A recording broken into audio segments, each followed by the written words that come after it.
zeigen wir uns Exchange 9 erfahren. Exchange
was fortunate to enjoy for the duration of his stay this most rhythmic and fruity performance.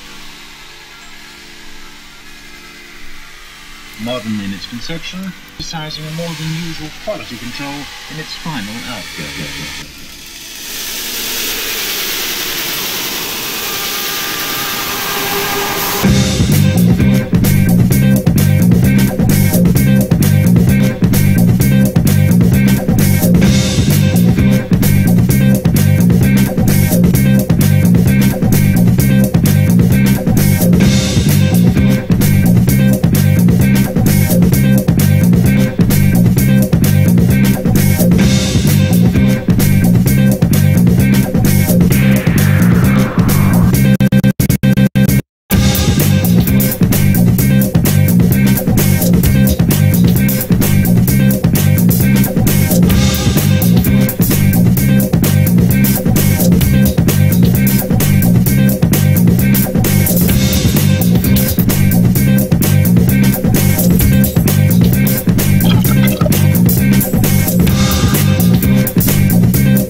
finals tomorrow.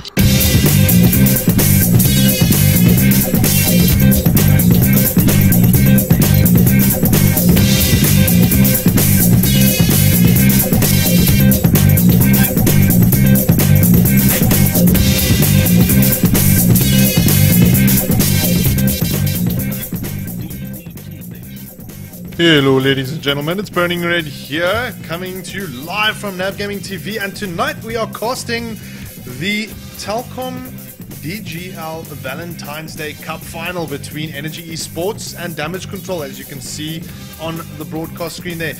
Tonight my co-caster is, well my co-caster with me this evening is zdrag. Mr. zdrag, are you there? How's it? I think I'm here. What's up? How are you, man? How are you? Can't complain. Can't complain.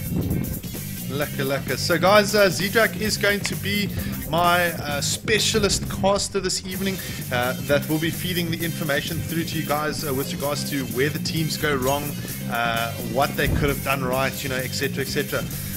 We are now just tuning through to Dust 2, as you can see on this little mini screen there, and where the teams will now knife it out and hopefully eliminate, well, get to win or pick sides and eliminate maps. Yeah. So, is it cool with you guys if I talk about the knife?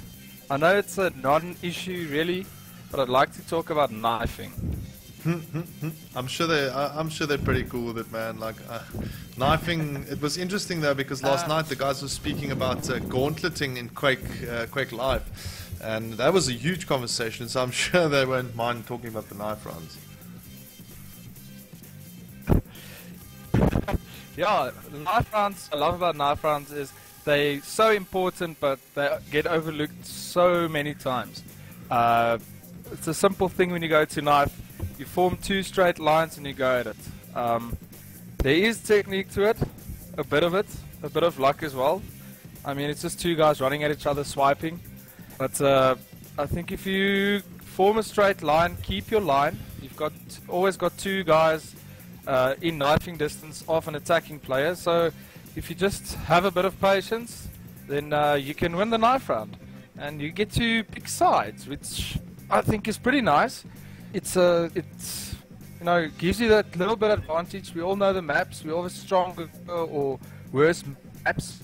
But let's say, you know, Dust 2 is a bad map of yours, but you know, you can pull a few rounds and, you know, gain momentum as CT. Then, you know, picking sides is going to help you. And if you can go into a game with momentum, then the rest of the map might go better than if you were teased and you had to go in struggling. So yeah, that's about where I am on knifing. I think it's a bit underestimated. My question to you. Thanks for joining the server. Yeah, no, for sure. My question to you though is, how much of an importance will it be specifically for a team like Ian that, you know, maybe struggles on a map like Inferno, for instance? Some of the people have been mentioning that. To, you know, win this early knife round and possibly just eliminate that map like straight off. It's interesting you say that. The thing about Inferno, I must say, I have to admit, Inferno, highly contested map. I've been looking at the results from the DGL games that played last week, and I've seen lots of upsets or almost upsets happening on Inferno. I mean, my own team Nav, we lost narrowly, I think 16-14 against Ian on Inferno. So I won't give them, you know, discredit them too much for Inferno. But back on your question, I think for Ian it's important. They've got a bad track record against GC in the last few weeks that we've been casting. I think winning a knife round would be a good boost for them. You know, just getting their sides, getting that momentum at the start of the map, and maybe they can give DC, you know, that bit more of a kick at the start than they used to. No, cool, for sure. So yeah, I mean, like, we're obviously just checking the guys warming up here. So guys, we've got all the players on board. They are ready to go. We're just waiting now for the warm-up to finish. and I will take us into the game right now so that we can just you know, kind of keep an eye on what's going on. So the knife run is about to kick off here, and like zdrag has mentioned, you know, it is going to be a heavy game here. You know, like this specific round, I believe that if you are weak as a team on one or two round or maps, I think it's heavily in your favor to try and, you know, go for the side win, and then also go and eliminate those maps quite early off. So just quickly jumping into this now, Energy Esports here. Let's talk about this knife round here. It looks like it's pretty even Stevens at the moment, with DC taking 2, and then Ian really kind of strong there. But APOC unfortunately not getting you know, the desired result here for the DC side. So Ian there, they've got the sides now and they've got the map elim. What's your thoughts on that, zdrag? Well, I can assure you, and there I see Zero Chance eliminates Mirage. I think Ian has now finally got their, you know, map elims down to a tick, so I don't think this is going to take very long. I think Ian at this stage should avoid Inferno, as you said. I think the map is very volatile, and because of the close paces, you'll see a player like Haaland, you know, top scoring, getting lots of picks with the style that DC uses. So Ian will want to eliminate that. They don't want to deal with Haaland this early on. Guy makes lots of trouble on Inferno. Yeah. And, they're having a bit of conversations here, I see. They actually disputing the rules there for a moment. Yeah. Talk us through that. But you know, the thing is, obviously, you know, teams are obviously going to disagree and agree with regards to rule sets. But just coming back to your point there, where you make quite a valid point there, that Ian don't want to take on DC on Inferno here, because we've seen DC really slaughter them on that map. So this is going to, you know, kind of close the game up, I believe, to a certain extent. DC also, on the other hand, DC's Dust 2 has not been as best, but you know, they still shine through those matches, you know, producing some fantastic results. I think, you know, just looking at the Ian side here, I mean, the lineup here, funny enough, Nefa not playing, so there's possibly still that latency issue that you guys have in your region. But then, you know, looking at the team that's playing here, this Ian side, it is a strong Ian side. The synergy is good between the guys. You know, they've got some really good chemistry here. Zero Chance and Elusive, for instance, when they take on a site or defend a site on specific maps. A guy like Sauna that really works the AWP quite well. Goals, and then TC, also one of their, you know, their rock solid impact players. I think, with the elimination of Inferno, could change things up. Yeah, but I see there they elim cash, so the remaining maps are Train, Dust, and Inferno. So Inferno does make an appearance, and it seems like they'll be playing 2 first. And well, that's quite an interesting thing, you know. 2 best Dust players in South Africa are playing against each other now. My opinion, Haaland firstly. Can you just take the cast away for the next like 2 or so minutes? I just quickly need to just run off, and I've got an emergency at the moment. I will be back in about 5 minutes, guys. So thanks, zdrag. I don't mind. Alright. Yeah, here we go. It seems like, yeah, we're seeing the 2 best, in my opinion, 2 best Dust players in South Africa. Sunny, you know, coming from a big Source background. Facing Haaland, coming from the 1.6 background, so that's, you know, the rivalry between the 2 titles.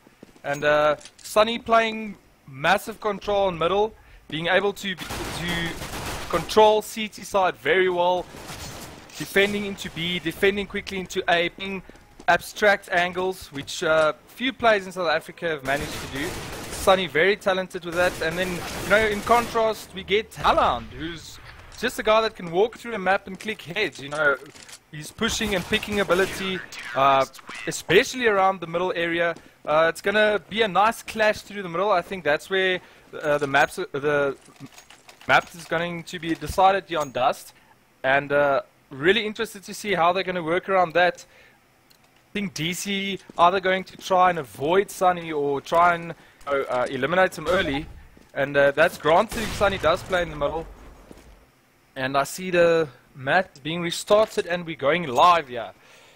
And DC team playing CT here, spawning on Dust 2 against Ian, who will be starting as terrorist. And interesting buys here. DC really loving their P250s with Ian on the terrorist side, going for the nades, going for the flashes. Need that for a breach. And first pick on, wonderful pick there on Zero Chance. Absolutely talented player there. Nice acquisition for DC. Gets a pick and he shows his worth there. With Ian now currently moving around long. And they're going for a top split push. Sunny goes on explicit. And TC on Halland. Goals on Style. And looks like Ian is comfortably into the map. Apocalypse failing to get into top. With Kron the only player left. Having to face off against two of them here top. And Elusive gets the last pick. Great first round from Ian, showing they've got a plan. Did stick to it, moved across the map quite quickly when they were picked off in B. And clear advantage here. DC having to go into the second round with only Kron getting fragged here.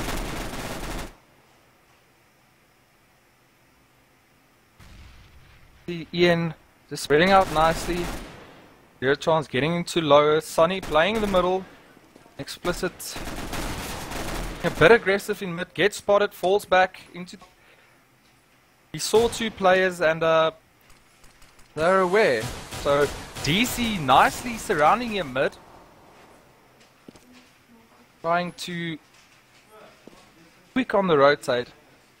And the smoke middle just cutting off a bit. Explicit coming out for a peek again. Gets picked off there by Elusive. Apocalypse sneaking in and Elusive getting a nice pick there. And Goals taking out Halland.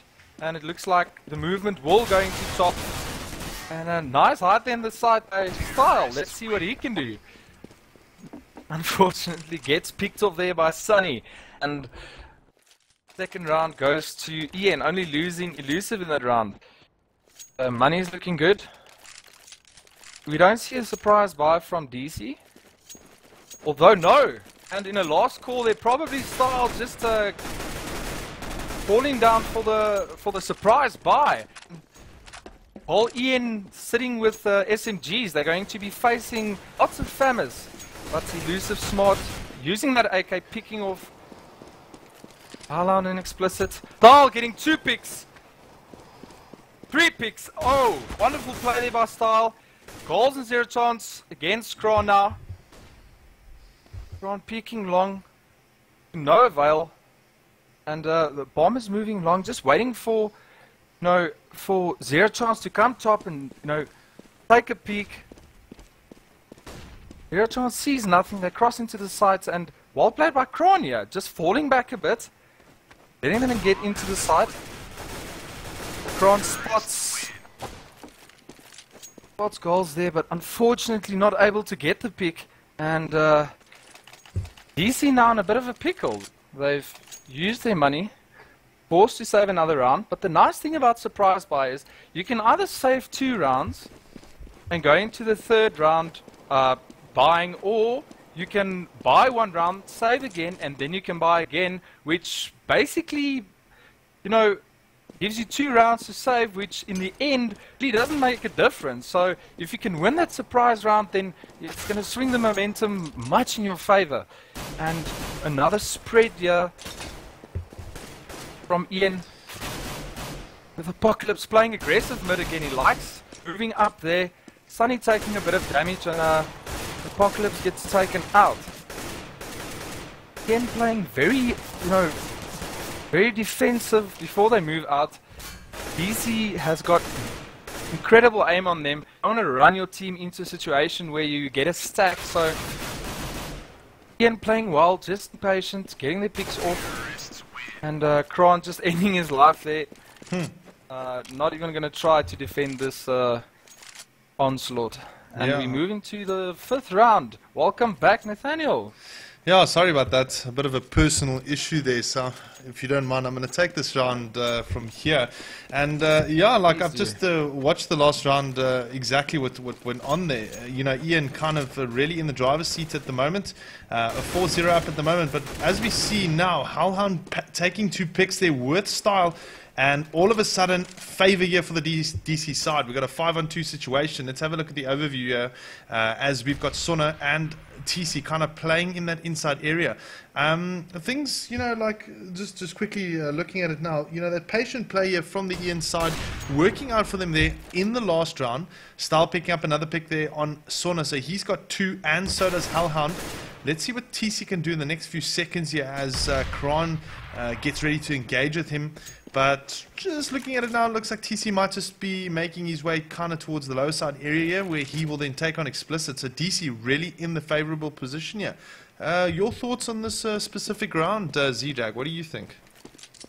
That's the problem what Ian hit himself there, you know, playing a very defensive, slow game, and then the moment they know there's a buy round on DC, you know, choosing to escalate their play and speed up their strat, really not working for them, especially going long with Hellhound sitting in ditch there. Hellhound playing ditch very accurately.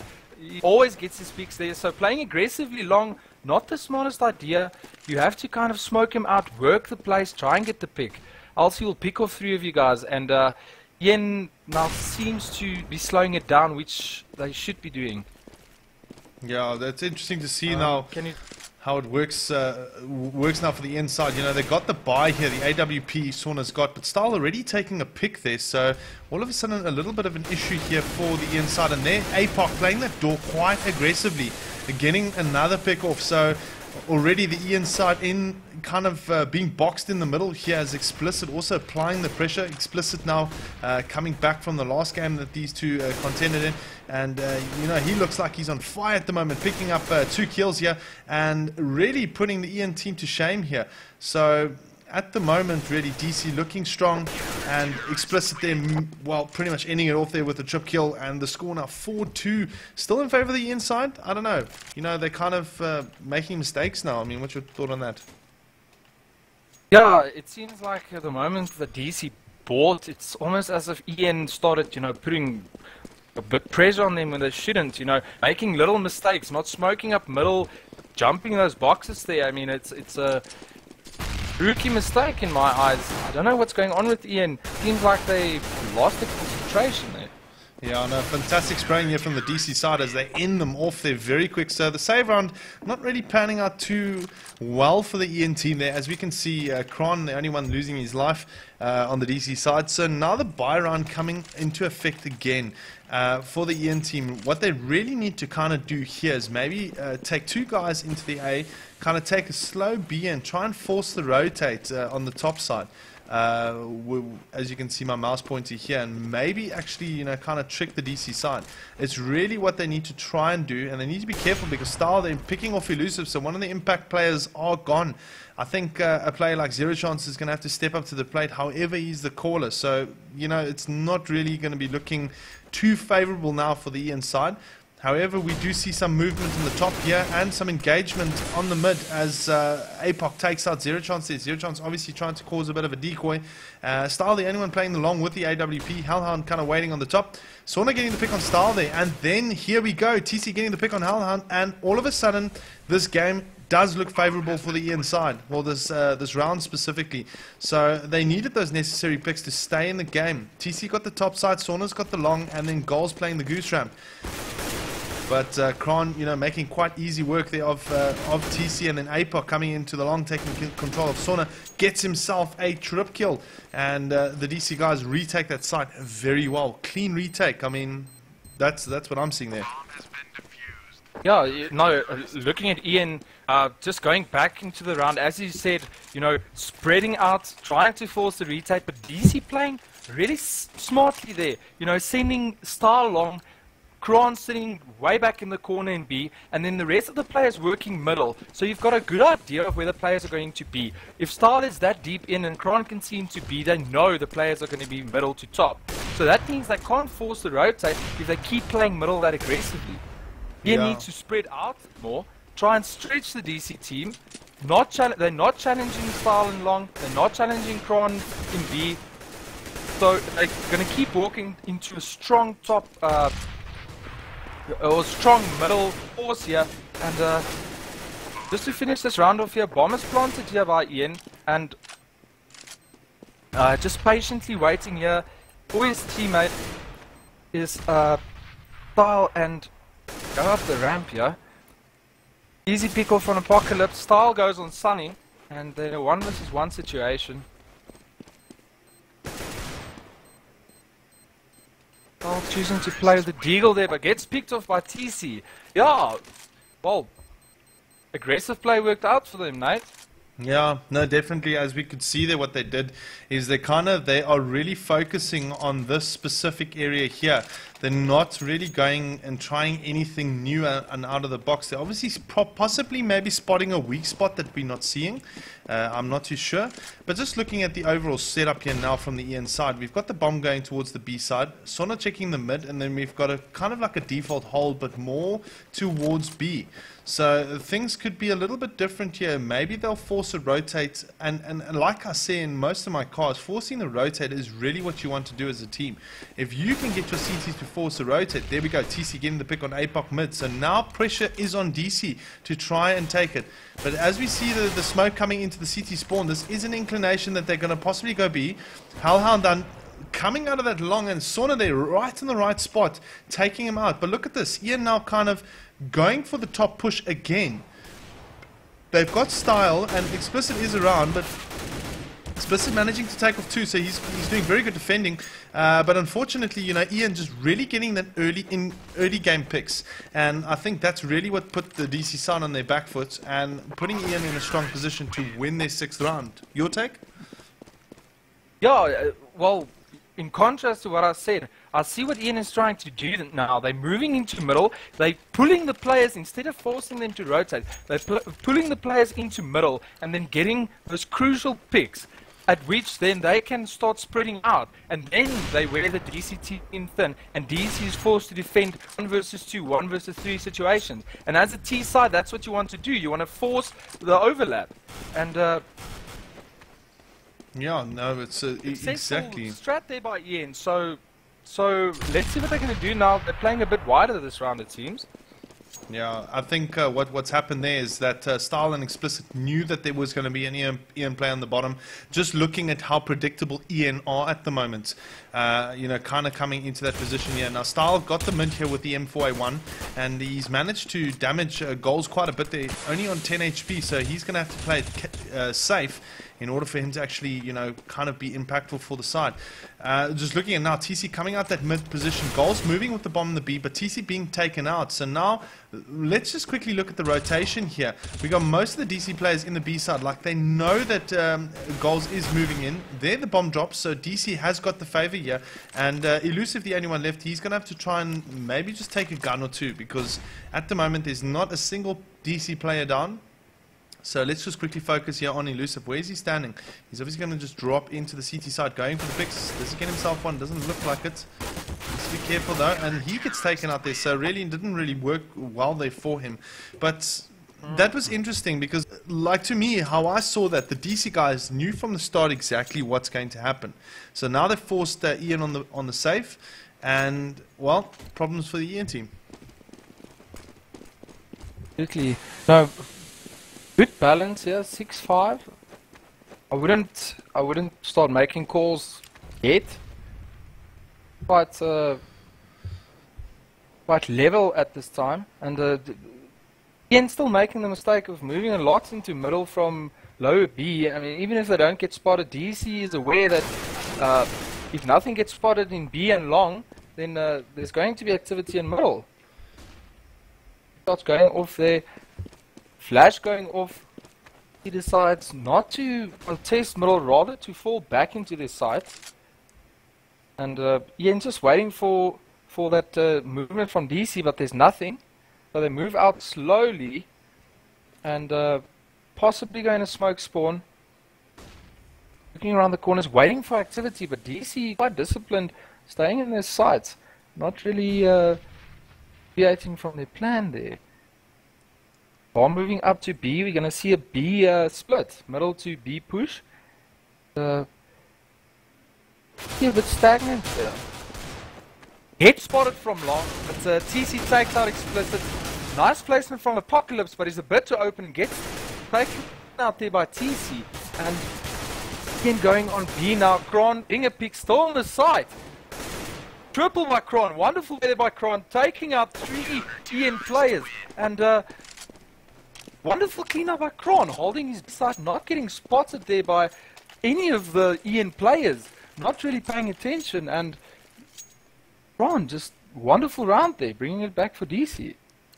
Yeah, no, definitely was a good round there for the DC side. But let's just put this into perspective here. It was also a good round for the Ian side. They managed to take 2 guns off. So if we look from a financial point of view, I do think that you know, the Ian guys can apply the pressure. So now a quick top push here from the Ian team as they breach up into A, applying the pressure on the DC side. There we go, the first pick there on Style. So Ian now moving in. There we go, zero chance getting the pick on Explicit. And all of a sudden, pressure applied. The smoking, Hellhound still kind of just waiting that A long patiently. He's going to obviously try and make himself a little bit more apparent now. But first pick now for the DC side as Kron takes out goals. And we have a 4-on-3 situation. Still DC able to take it. But it just looks like the Ian side really putting the dominance in here and taking the lead again, 7-6. So a good round for the Ian side. They're very aggressive. They knew what they wanted to do and they got the result. Yeah, looking at the, you know, the way Ian played against DC in the DGL game and the finals of the Sunday Cup, you know, just bashing at the front or using the same strats, but Ian, you know, mixing things up, going slower, going faster, you know, moving around the map. Really, you know, fresh breath of air there from Ian. You know, we used to their really monotonous play, but unfortunately, goals getting picked off here, but patience pays off. TC taking down Explicit there and moving out long. You know, DC really needs Hellhound in that ditch. You know, he takes out 2-3 players at a time, but DC's rotating policy not really paying off for them there. DC moving into the side here. Unfortunately, gets picked off by Style. Wonderful AWP shot there. It's a close AWP Style, not working for Rian there. And Kron just cleaning up with Hellhound. Hellhound keeping top nicely there. I think the round really fell apart when goals got picked off. They couldn't get him into mid to play his aggressive game. And DC drawing it equal. Yeah, it's yeah, I think that was a little bit more of a favourable round for the Ian side. They're just looking how they kind of got into the side there. They played it well. I think it was just an unfortunate thing that they didn't force the rotate, which was a good thing working for them in their favourite ones. So now the buy round not really coming to effect for the Ian side yet at the moment, as TC the only one left here with an AK. The rest of the team, Goals picking up his AK now. The rest of the team kind of on a save. So semi-buy save, maybe just to equal out the finances as we can see at the moment. Really just maybe. The last round. Oh, that okay. True. Thanks for spotting that. I didn't actually look at the round. But let's just quickly look at the overview here at the moment. I mean, we got the whole DC kind of spread out very well. Ian really just trying to take picks with what guns, I'm not too sure. Goals going down there as APOC takes him out, and there one less of an AK for the Ian team here at the moment. So they're really going to have to make things work here for them. Score 7 apiece here, and obviously it'll be a little bit of a psychological boost for whoever goes into the next round taking the lead.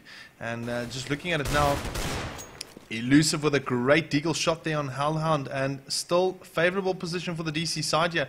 We've got Sauna and Elusive left. Elusive managing to pick up a gun, but time is of the essence here, so they're going to be kind of playing this mid-side position, trying to take some picks and hopefully maybe take 1 or 2 guns and try and go for that plant. But really just looking at it at the moment, it's not working for the EN team. There we go, Sauna getting a pick off there, but there we go, DC taking the round, and they take the lead at the half. Score 8-5. I think this half has definitely been DC's half. Seeing that it's counter-terrorists, a score like that, very, very cool. Yeah, and DC loving their T side. I think they're going to relish the opportunity to move into this half as as the leading team war-wise, and DC really good at pistol rounds. You know, they have clutch players. They struggle to play a team pistol round. I've seen the last few games struggling to get a team effort on pistol round, but Clutch is careful that. And Explicit taking out goals there, allowing them to get into the site, but they're a bit split up now. And Apocalypse trying to start some trouble there, but not being able to get the pick. And DC shut down there by Elusive. And unfortunately, Halland on his own knife attempt there, 0 chance, but gets picked off by TC. Wonderful play there by TC, getting his picks off. And DC now basically back at where they started at the beginning of the map. And this is worrying. Ian showing good momentum moving into the second half. Well, there's a little bit of a catch to that. So let's just quickly have a look at the DC side. DC there, first round, getting the bomb down. I think, you know, there's a surprise buy coming, possibly in round 3 or maybe in the next round. But we can see the full save into effect. P250 purchase from all of them. So here we go. The breach going into the long side area. Elusive completely blind, and DC, you know, capitalizing off the long side. But great player from Sauna as he really tries to go for the ace and has the support from TC. And manages to stay alive. There's some great defending, but still, here comes the surprise, bro. Yeah, can you quickly excuse me, Nathaniel? No problem. I'll take it from here. Cruise us further. Thanks. Yeah, so like I said, you know, here we go, round 3, and the buys in play here for the DC side. Good play there from Sauna, managing to take them all out with that bison of his, obviously having the bullet power. But look at this, full on top push here from DC, and now Sauna is pretty much on the back foot, being taken out there by Kron, and DC have the A side to themselves. Also, Style coming in as the late tail and eliminating TC there on the long. So problem, you know, for the Ian side at the moment, as they're not going to be able to capitalize on the third round here. So goals coming in slowly. He manages to pick off on APOC, but he's still got 3 DC guys to contend with. Grenades go into that top side area, and he's quite low on the HP, so I think he's going to try rather use his FAMAS. Explicit, you know, just kind of spamming at him there, and there we go. So the score now on equal terms, 9 apiece, and DC managing to get a pretty substantial win there on that round, which is going to benefit them now in the later rounds to come, because now, as you can see, it's forced the save onto the EN side. All of a sudden, momentum just went from one side, boom, from one side to the other side. So very great tactical play from the DC guys. Once again, we're going to see that aggressive top push, but this time it's going to try and maybe force a rotate. I don't know. It looks like Goals is going to keep the eye out, and B is doing quite well by getting the pick, so the rest of the team is going to follow suit quite shortly. APOC is going to be under quite a bit of pressure, but brilliant spray there from him as he takes up 3, and Sauna the only one left with a USP. So let's just quickly focus on Sauna here and see what he's going to do. He's got one guy to contend in the lower side area. Hellhound, does he get the pick on him? Yes, he does. The bomb is down. He can maybe work it. He's got the AK out. Can he change this game around here for him? Oh, fantastic spray from Sauna, but unfortunately not getting all the picks. And the score there, DC turning it into their favor. Maybe not the best round there for them. They've lost a couple of guns, but still, they've got the lead now, 10-9.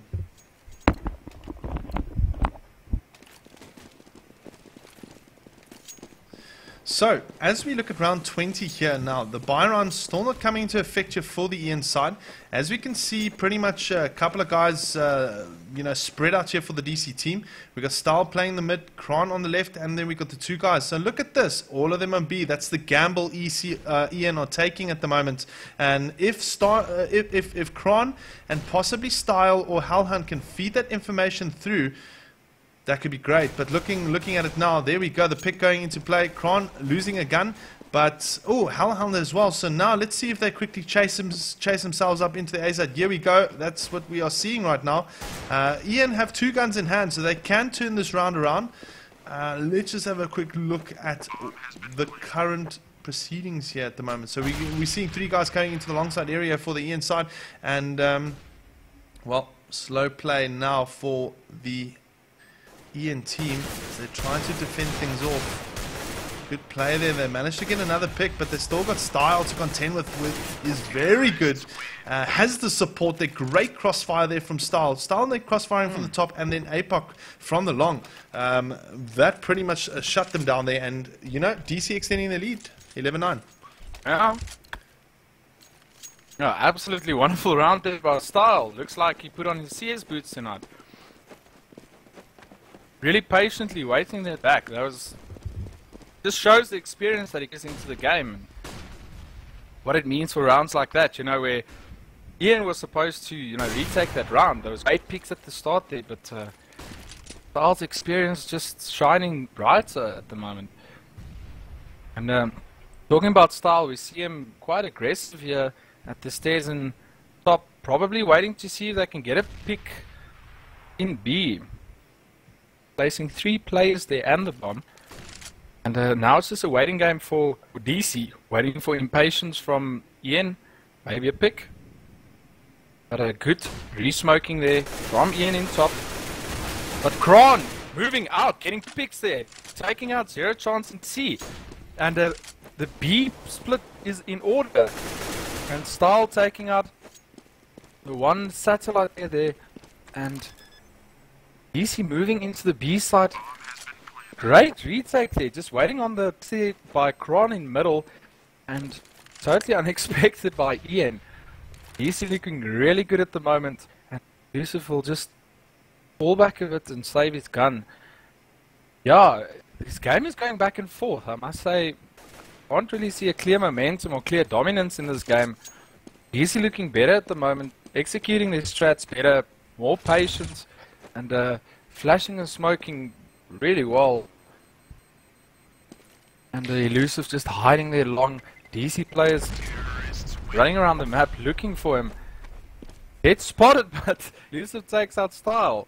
Style overextending a bit. Yeah, 12-9. Yeah, so let's just quickly have a look here at round 22, Damage Control 12, Energy Esports 9, as you've said, zdrag. And now looking at it now, another save round coming into effect here for the Ian side. Really not something in their favor. Ooh, Style almost getting a pick there. He doesn't really damage anyone, but here we go. Halhan is going to face some guys off here. Does he get himself a pick? Style managing to get one, so does Halhan. Halhan picks up 2. And Elusive now playing with the M4 here, so he's going to have to really make it counter for the Ian side. He needs to get out of there, but he's under pressure. Oh, that is very unfortunate. He turns around and takes out his own teammate. And yeah, that's kind of embarrassing there as the DC side get their score 13-9. Not a too bad round for the Ian's team, just considering the fact that they've taken guns away from the DC team. But unfortunately, let's put you know, the rounds into consideration here. 13-9, really much a favorable round here for the DC side. If they get this round, it's a GG. That's what I'm calling at the moment. Yeah, it's going to be hard to come back here. Again, on their last possible buy round to salvage this game. Kron taking out Elusive, Apocalypse and Sunny. Easy looking really solid, and Apocalypse and Style getting their picks here tonight. And big movement there along. Ian guys getting smoked out in the middle, trying their hand at spamming. Zero Chance getting the pick on Halland there through the box. And TC and goal, Zero Chance, they can retake the site. Great smoke off there in top. Great reflashing, just, you know, keeping the players back. The goals gets the nade. A wonderful shot there. Zero Chance. Style explicit. Style goes on gold. Zero Chance on Style.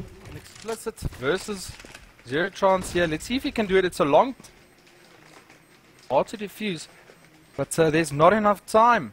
And Zero Chance slipping up there. But unfortunately, hard place to defend that long push, that long plant, especially if the doesn't show and you don't have time left. So great play there by DC. And as you said, Ian is in a predicament here. They are able to buy 3 guns and, you know, 2 famises. But as you said, I don't see them coming back from this. DC just playing too solid.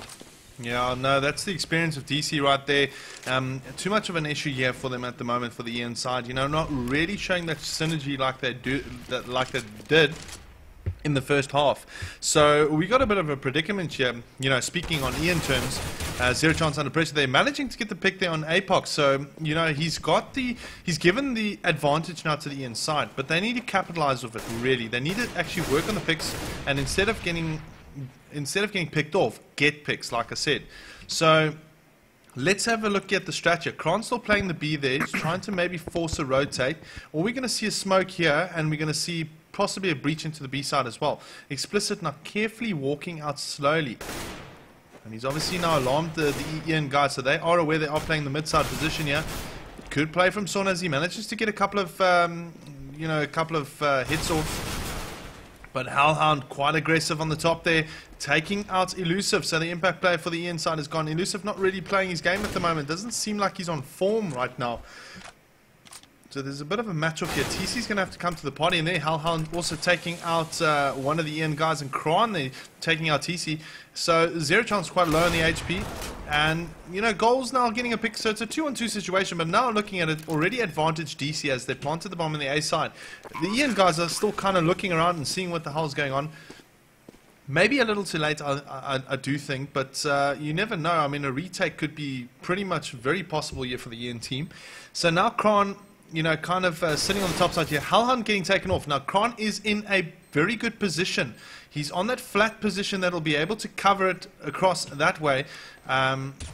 Zero Chance is aware of him there and might just take him out there with the M4. That accuracy of the gun is amazing. But now look at this. Time's running out and they've won the round. So good play from Kron there. You know, not being overly aggressive and giving away the kill straight off. Rather backing off and letting the team waste time by looking for him. So there's Zero Chance. Maybe should have gone straight for the bomb. Could have been covered there, but I didn't think he had a kit. And, well, we're seeing now DC's got a drop play on their side. I mean, let's see how that works out.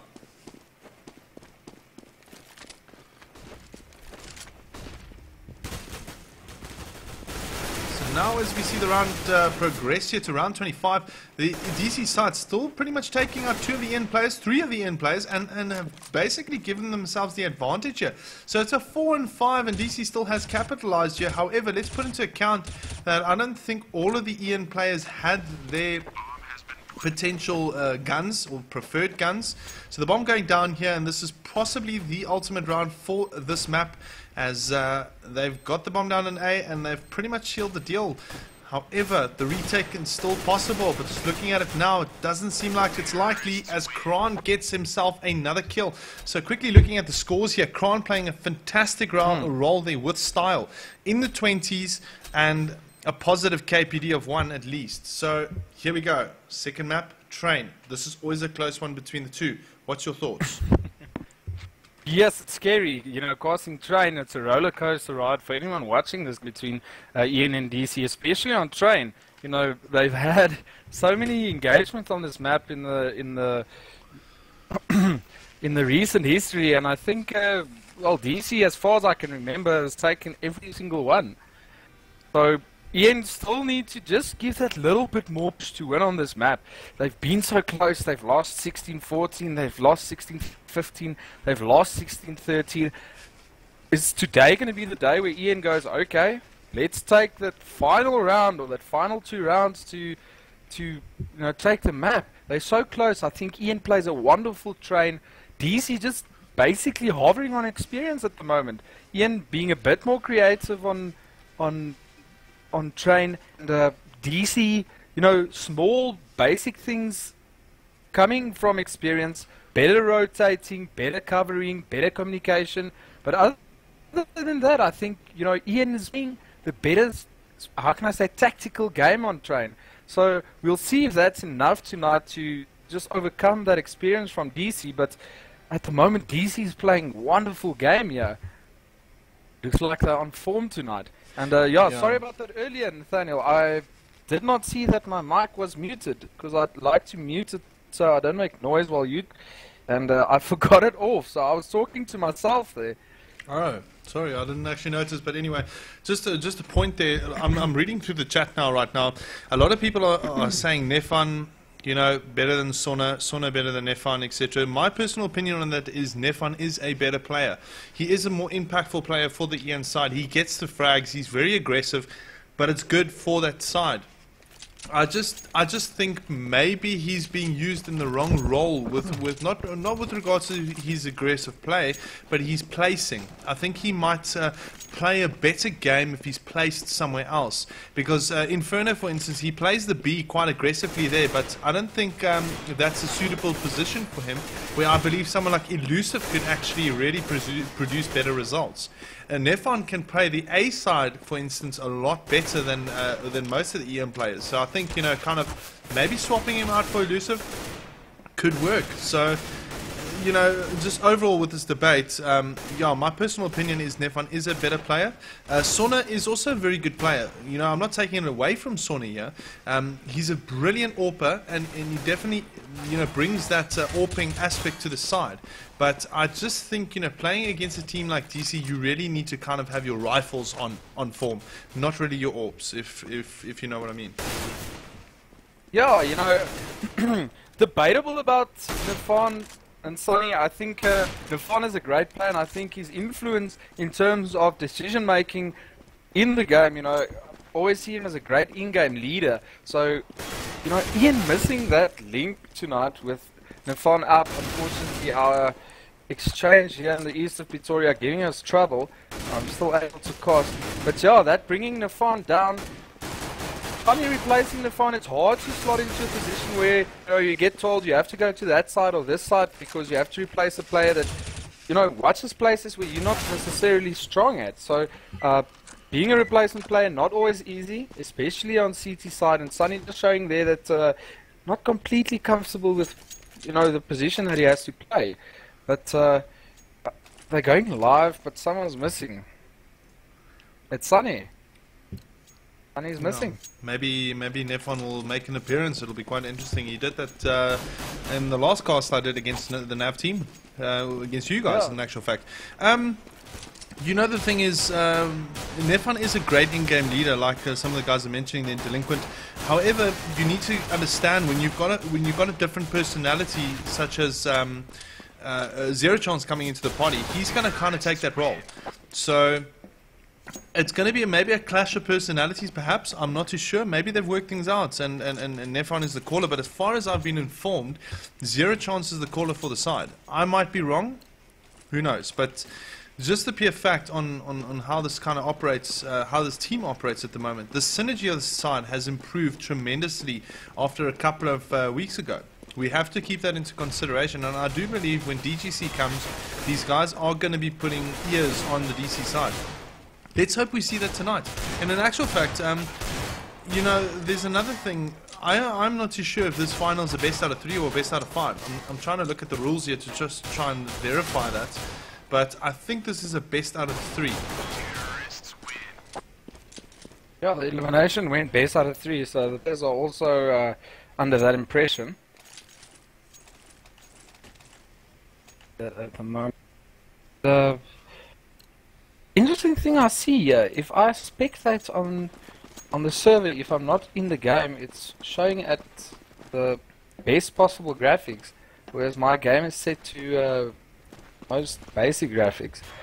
Interesting thing there. Sorry, to get back on your point, Ian, the team that's gelling, DC's been playing for quite a while, so they've got that set. If Ian, you know, if the team gels a bit, if they get together, work out the kinks, you know, personality clashes or style clashes, and they get to play together as a team like really well. I'd love to see, you know, the individual skill really coming into play against DC.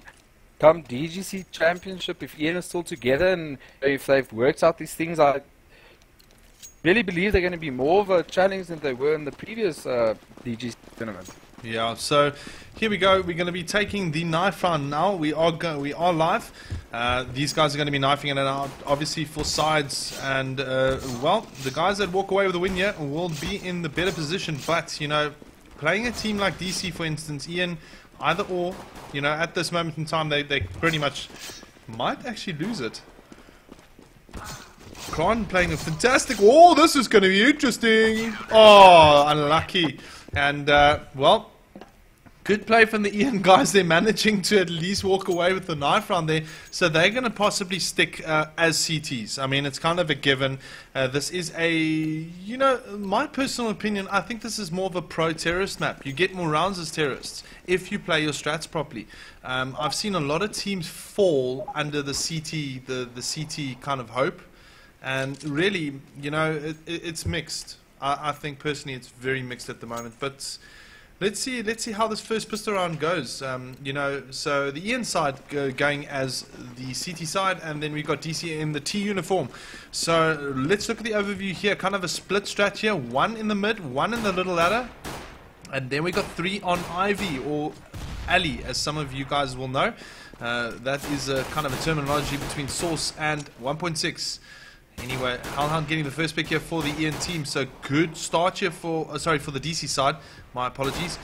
Good start for the DC side. Just zero chance picking up one as well against Hellhounds. So the bomb going on the outside. So the bomb's going to be planted. APOC keeping them busy. Style also situated in the little ladder position. And things are looking good at the moment here for the DC side. Early game as they are in control and looking to take it comfortably. However, let's just look at the retake here. We could see a kind of a put together retake here at the moment. There we go. Style getting the pick on Sona, and APOC and Explosive both picking up more kills. So score 1-0 to the DC side. I mean, your take on that? Very, very good play there from them.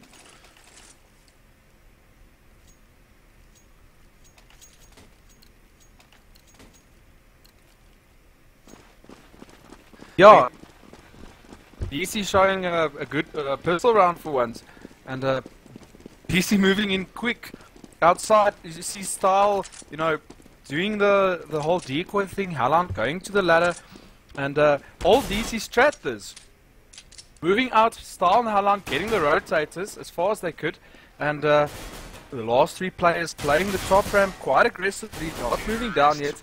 And before they get the bomb planted, DC cleans out.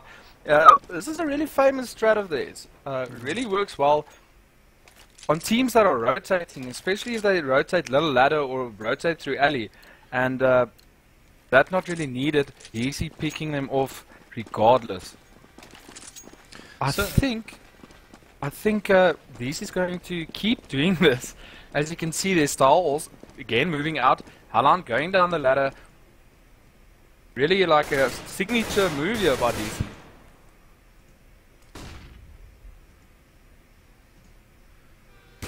Right, so just quickly, round 3 underway here between these two teams. DC now in the lead with a map to their name. I think it was 16-10. Sure, I'm very bad with the previous round scores. But anyway, just quickly getting back into the game here. The buy here coming into effect here from the Ian side. And DC now in a position to actually get this bomb down. It is a 4-on-3 as we can see at the moment. Slow play now. Oh, Hellhound coming in from behind, taking a couple of picks. Does he get himself 2? Good play from TC as he knocks off the bomber. And Style quite far back, needs to rotate pretty quick to actually assist his teammates. But at this moment in time, DC has got a lockdown. And as we can see, APOC, kind of sealing the deal there with a quad kill. And DC take the first 2 rounds. So good play. And we're going to see the snowball effect come into play here as well. Just keeping into consideration, if you're going to buy 2nd or 3rd round and you lose it, you're going to have to save for another 2. So I see DC probably taking the first 5 rounds in this map. That is not far off, carrying that momentum.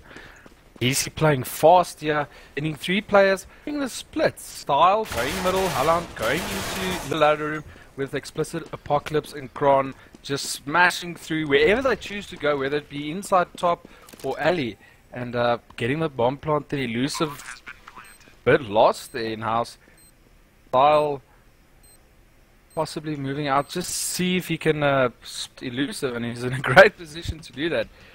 And elusive gets spotted, gets taken up Style, and pattern we're seeing here, Style coming out middle, Hellhound rushing inside, get to level ladder, and both players great at playing those positions. So DC playing on their strengths, not going in too much into tactics or strategy, just taking each player and playing to their strengths. And there they go again, this time with a bigger split. Apocalypse going top, Cron Explicit sending themselves down Ivy or Alley, and Apocalypse going on to the decoy.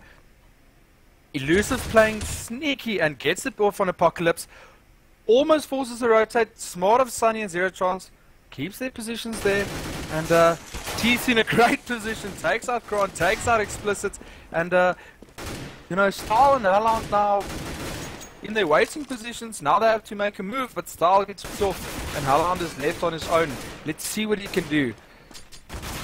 Ian rotating well outside and going off from goals on Haaland. And Ian playing well there, not falling for the forced rotate, not falling for the decoy on Apocalypse there, and stops that momentum that we were just talking about, Nate. Yeah, no, it was definitely a favourable position there for the Ian side. Played a very good uniform type of game there. You know, kind of locked the DC side down a bit. Score now 4-1 to the DC side. So now we're going to just quickly have a quick look at the overview as we see a couple of players play the alley. And then we got Style playing the mid and Hellhound as per usual under the little ladder. So a very uniform strategy from the DC side. It really all depends as to how well they're going to execute the breach at the moment. So let's just keep the tabs on Hellhound at the moment. So I'm going to just pull some manual cast here rather instead. Now it looks like Hellhound being taken out there by Sauna as I switch it around, but things are not looking good here for the DC side as Ian are kind of pulling it through. Style getting taken out in the mid-side position there, so the important player gone. Kron, the only one left. He is the fragger at the moment here for the DC side and playing quite one hell of a game. Gets himself a double kill. Let's see if he can do anything more with what he has at the moment. He's still got 3 Ian players to contend against. I think Sona, you know, experiencing a little bit of latency. There we go. Kron get himself another kill. Are we going to see a clutch round? Sona waiting now for Kron to come around that corner. Kron has got the bomb as well. So, well, slow play now from Kron, but he might just expose himself in the next few seconds against Elusive, which he does. Does he get the pick? Ooh, no, he doesn't. But the nade goes in. And he's going to get the bomb down. One hell of a job here from Kron at the moment. No, he doesn't get the bomb down, unfortunately. But, well, still a fantastic play there from Kron as he manages to get himself 3 kills before going down and taking some of that Ian money. So, score now 4-2. DC still pretty much in the lead here. Now the save round coming into effect here.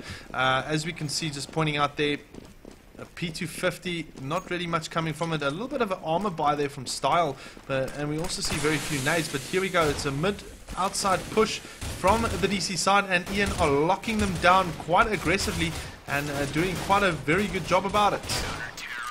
Score now 4-3, and the Ian team has managed to pull another round back.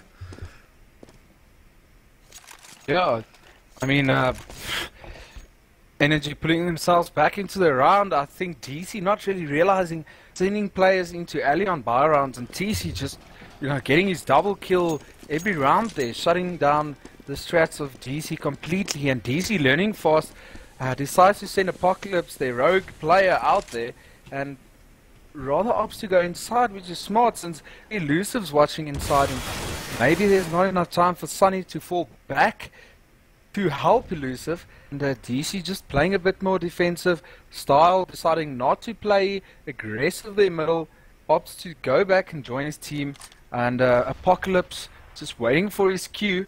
When Style is ready inside with the guys, I assume Apocalypse would move out and do a bit of damage, and there Apocalypse starts picking, spots TC, gets the shots off, but works perfectly there. Haaland, great pick there on Elusive. Zero Chance taking him down, and DC getting the bomb down, but they spread out quite wildly. And Style just waiting there for goals to come up the ladder, gets the pick off on goals, and Explicit, Kron, Apocalypse, Style, all 4 still alive. Zero Chance moving up TC, trying to get a pick through the smoke. Sunny gets a pick off. Sunny gets the nade on Explicit there, and no, looking good for Ian. Has to get the defuse down now. But a great presence of mind there by Apocalypse. Takes down both players. Ian came so close to retaking that. Great play by them. You know, waiting, playing patiently, waiting to get the pick. They got the picks, but unfortunately it was not enough. And needed the flanking player in goals, but goals got picked off there by Little Ladder. And DC, you know, taking back control. And DC's realizing they're strong in the inside, rather send Apocalypse to the alley side, not to run into TC's sharp knife today, and seeing similar strats here from DC, and it's paying off. Your take, Nate? Yeah, my take at the moment, I think DC kind of noticing that they're a little strong on the inside here at the moment. The outside play not so great. There we go. APOC getting the pick there on TC. So here we go, 4 and 5, and we might just see a rotate here from the E inside, which we do. Kind of a decision has to be made there from the one Ian player, Zero Chance, and he decided to stick inside, which was a very clever decision, but then gets taken out there by Kron. So all of a sudden, applied pressure here from the DC side. Hellhound not spotting Elusive, and Elusive taking him out there.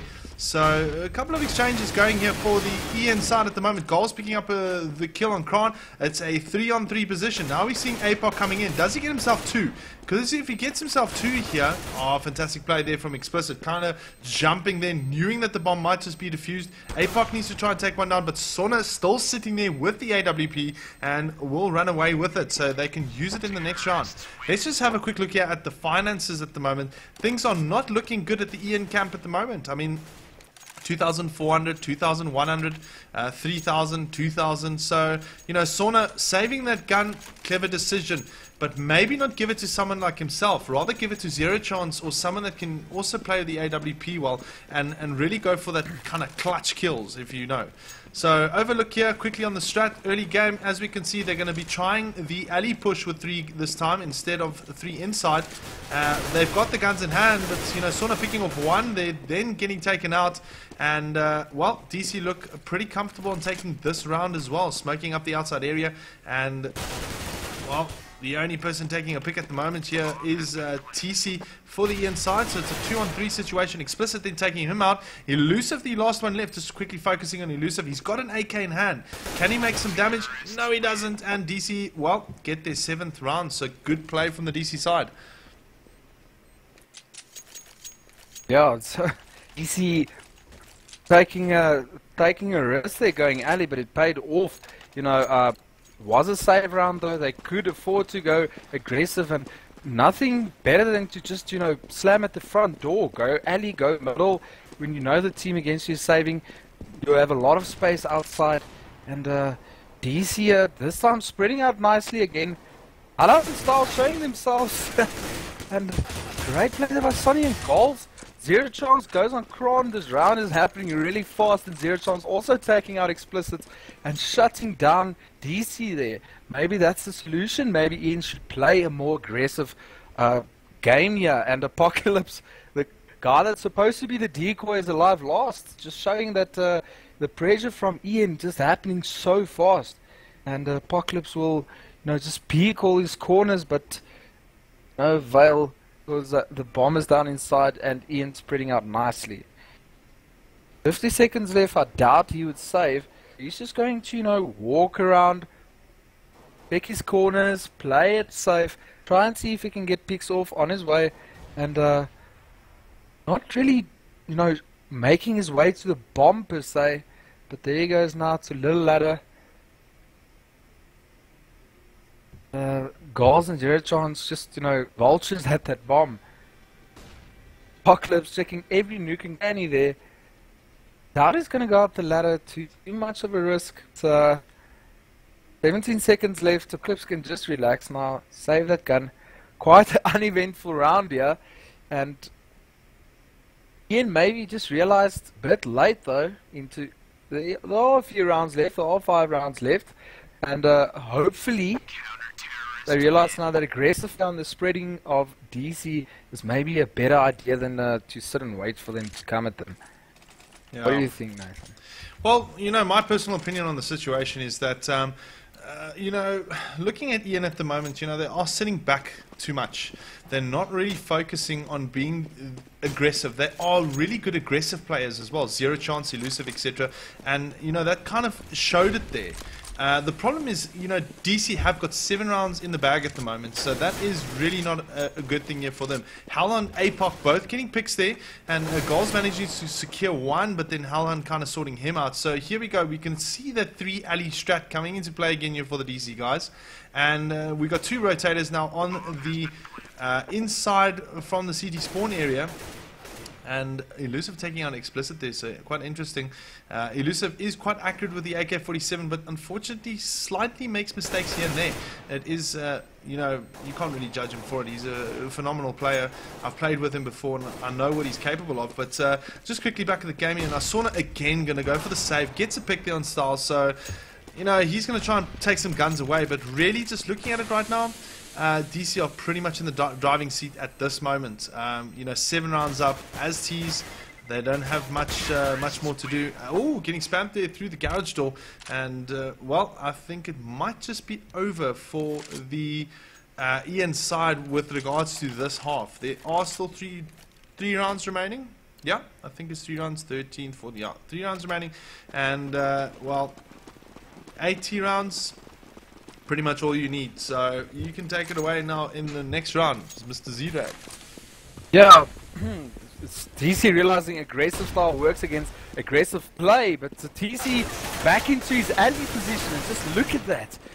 TC so effective there in alley, but actually gets pixels there by Explicit. Explicit getting a nice headshot there on 0 chance, but he's on his own. He's got to deal with 3 players here at the moment, and reverses into Elusive. Unfortunate round there for Explicit, and you know, both teams trying to play aggressive there. In most aggressive situations between 2 good teams, it's going to be a 50-50, and styles clashing there, so every round being a bit of a roll of the dice. And Ian realizing to leave TC at alley, plays that position really well, and save coming in here from DC, just tossing their bodies there into inside, and Apocalypse aggressively going there, 0 chance, trying to save some time for his team to plant, but Elusive picks off Haran there, and Stal in a really awkward position.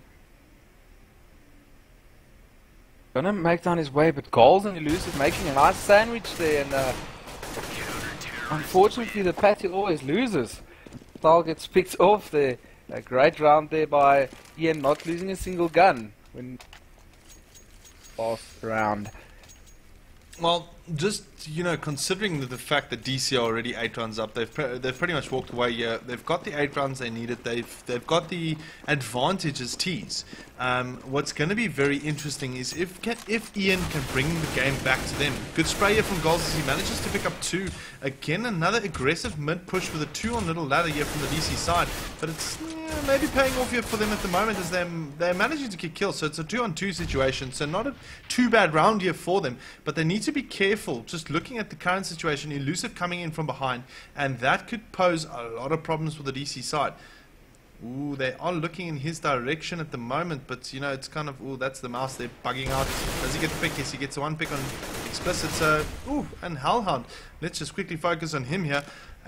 It's a 1-on-1 between him and TC. This is a good matchup here between the two, and I do think that, you know, I really do think that this can go either way. Just looking at it now, Hellhound obviously going to try and just to secure that 9th round here for the DC side. TC obviously not aware of him in the inside, so Hellhound's going to have pretty much his marker ready for him. He's pretty much like a, how do I say, he's like a surgeon with this damn AK, like I've said it in the previous cast. He is just really, really accurate, and it is always enjoyable to watch him, you know, take the picks with this gun. I mean, I don't know how he does it. I think he's probably playing with... He spots him. Haran spotted him there. Yeah, there we go. Takes him out. You know, pretty much played TC there. Unfortunately, TC not really delivering on the end there. But score now 9-6. The DC guys pretty much in the driving seat here. And I do not think, unless Ian brings this game back to them, we will see a 3rd round. But at this moment, well, things are looking good for the DC team. Yeah, he's playing some nice CS there. Explicit and Hellhound playing patiently outside, then not just running in. And paid off there. I like the position where Alan is playing.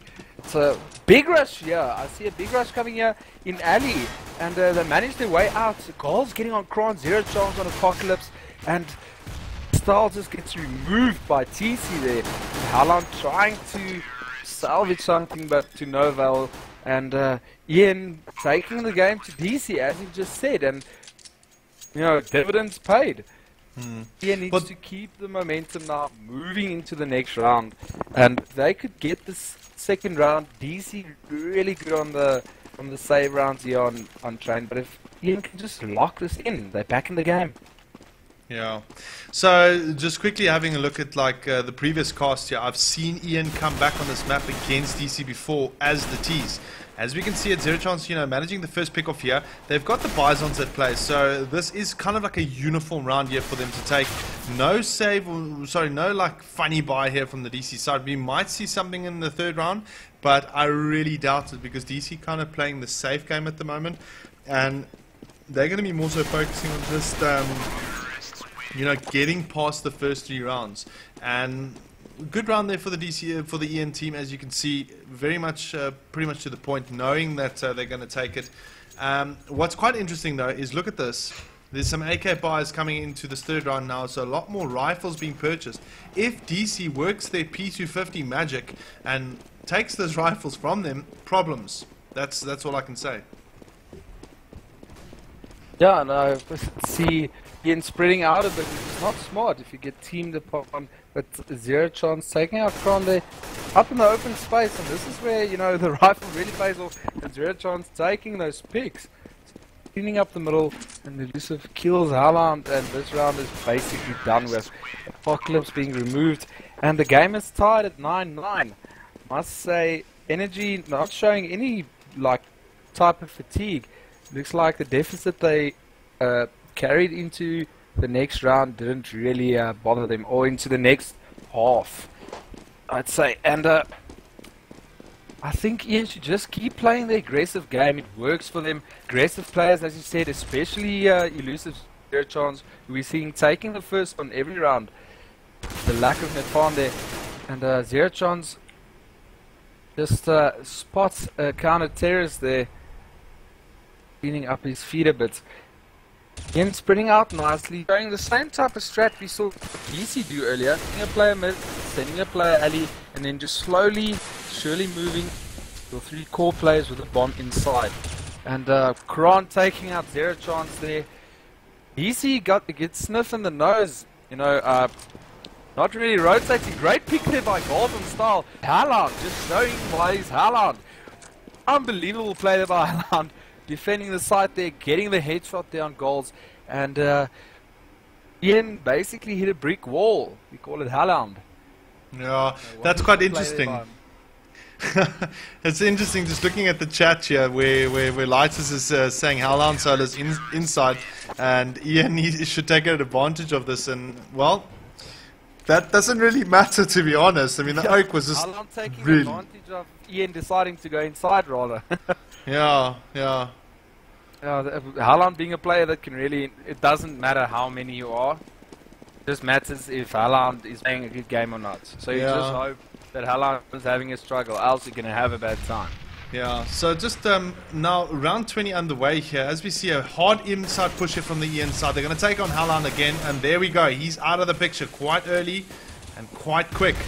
Let's just see what the retake is going to entail here. But Explicit now all of a sudden just says, okay, fine, if you take out Haaland, I will take you out. And your friend as well, and possibly your friend too. APOC also coming in there, taking a pick, and I think those 2 are brothers. Yeah, those 2 are brothers. Elusive doing quite well here, Zero Chance. Look at this, sneaky Kron! Oh, unfortunately not getting the pick, so APOC the only one left. And Ian quite lucky to walk away there. I think maybe just a little bit of... just too much of a push there from the DC side, trying to retake that, kind of forcing, just looking at the finances now, forcing the save on the DC side.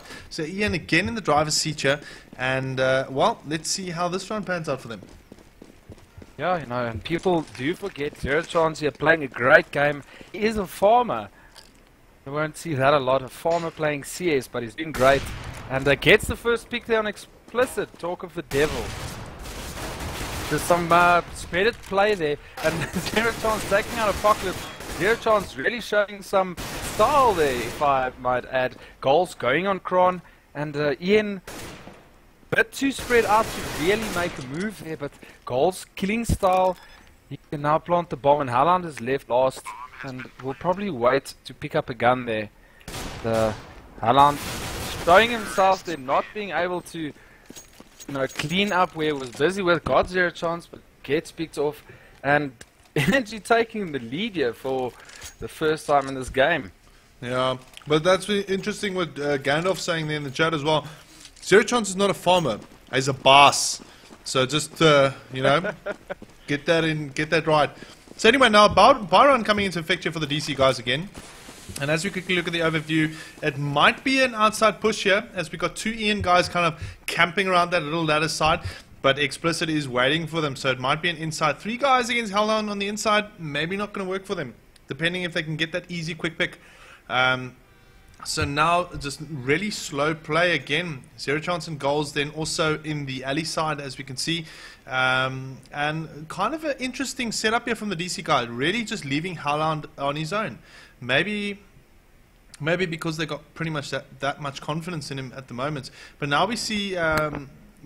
we see Style coming up to the top side here, so he's going to be engaging with one of the Ian guys shortly. Oh, fantastic shot there from TC, just nailing him right in the head. And Hellhound now, let's see what he can perform in the next view. So far dropping that bomb quickly, so he's done the work now. He's bought the time here for the rotate, and well, he's playing it pretty slow at the moment. He's going to try and pick himself another victim. There we go. TC goes down. So Hellhound playing a fantastic game here with the M4. And I really, really like it, the way that he's playing at the moment. Very aggressive. And, well, not very aggressive, sorry. But very accurate. And he's just really just picking them off one by one. Colin coming in from behind. He's going to go for the shot on Sauna. Gets him down. Zero Chance the only one left here with the AWP. Let's focus on him quickly, see what he's doing. He's taking a crap on the toilet. Sorry, that's what he's doing right now. APOC now timing out, so that could be a bit of a problem here for them. And Zero Chance obviously saving this AWP. Just looking at the finances here for the Ian side, they've got enough money in the bag to maybe get a couple of guns out there. We can see 3.5, 3.9, 4.8. So Zero Chance can probably lay it out here, but now with APOC gone, this could be a problem here. Let's. Yeah, I don't know. The pause option is in effect, but I don't know. Interesting to see how it's working out here. So I wish I could just sit here and pause it. I'm so keen to see what happens, and now having a massive advantage, inside being left open, and Haaland running into a storming cloud of terrorist players, getting the nade off, smoked by Ian, just giving Haaland the opportunity to get into his side. Maybe not the best decision there on that. Okay, Haaland getting the buff on TC, elusive. Just playing great CS there, gets a pick off on Kron, gets a pick off on Explicit, and Ian uses the opportunity to take this round back. That's gonna be bad for DC. I mean, they had good momentum, they just came off a really great round, and unfortunately losing Apocalypse there. Ian taking the lead once more, and Haaland had to play a bit there, middle in the zigzag. Wasn't really present inside, so that just left Ian to, run freely inside. And Haaland going up the ladder here, playing a bit more aggressive. Great picks off there by Kron and Explicit, but Goals and Sonny cleans them up, and Haaland and Style left. Elusive taking out Style, Sonny and Explicit, and Haaland decides just to run it off. Not going to waste any more time. DC wants to get into that buy round. They want to. Oh, wonderful pick there by Haaland, but could not get the pick off on Goals. Almost thought we were going to see a bit of an action round there. But Energy leading by 2 rounds, 13-11. Nate? Yeah, so now Energy's got themselves a little bit of momentum, but this is where it counts. Can DC bring this back and actually take this final? It really all depends as to how well they're going to sit it down. We see here a little bit of a farmer spy here from APOC, so he's going to have to really use it. Now again, they're breaching the inside. Haaland getting the nade off quickly. Does he get himself a pick? No, he doesn't, so that's going to be a little detrimental for the side here. Explicit coming in to support, gets the one pick. He's playing quite a good game at the moment. Oh, he gets himself another one. And Kron, and look at this. The DC side just smashing the EN team to give themselves the round. And, well, I loved that. That was brilliant. I'm really impressed with that. Welcome to DC. That's where they showed, you know, those last rounds, those clutch rounds. They take it, and Hallam getting picked off looked really dire for DC there, but Explicit taking the whole situation very personal, and two brothers, Explicit Apocalypse brothers, running in and just running amok, cutting down the EN team there, and Ian looking a bit unsure, going a bit to middle, going a bit to alley.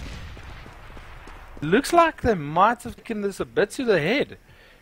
They only have one guy saving. They have 4 AKs, so they can do a move here, but playing very defensive here. I can't really see what Ian's trying to do here. And Air Chance getting the pick off there on Apocalypse, playing great mid, and here comes the breach in alley. Is DC going to be ready for this breach? And nice spread here from Ian. Explicit gets the shot off on Zero Chance. Style on Elusive, and Goals cleaning up this. Oh, wonderful play there by Style. Great AWPing here, close range AWPing, and Hallam takes out Goals. Sunny is left on his own to, you know, make it happen. But great surround here by the DC team. He's not going to be able to pick up that bomb. Is he going to be patient? Spots Grom there, takes him out. Oh, and he takes out Hallam, forcing the 1 versus 1 situation. Style now left to deal with Sunny, and Sunny trying to make his way to the bomb. Spots Style, shoots into the train. Great clutch round there by Sunny, taking out Style, keeping the game alive, and very unexpected there. DC in a bit of a situation with money there. They're gonna have to half buy, which they do. Great play there by Sunny. We're seeing some absolutely wonderful series here, right? Yeah, no, well, you know, Ian just luckily pulling that one back there, but DC also playing a good round. They still got the guns in hand. So here we go. As we can see, inside rush coming into play here. Hallam got the M4A1S. Let's see what he can do with this gun. Oh, nothing much as he gets taken out there quite quickly by the Ian side. Explicit already there on the rotate, but maybe a little too quick here.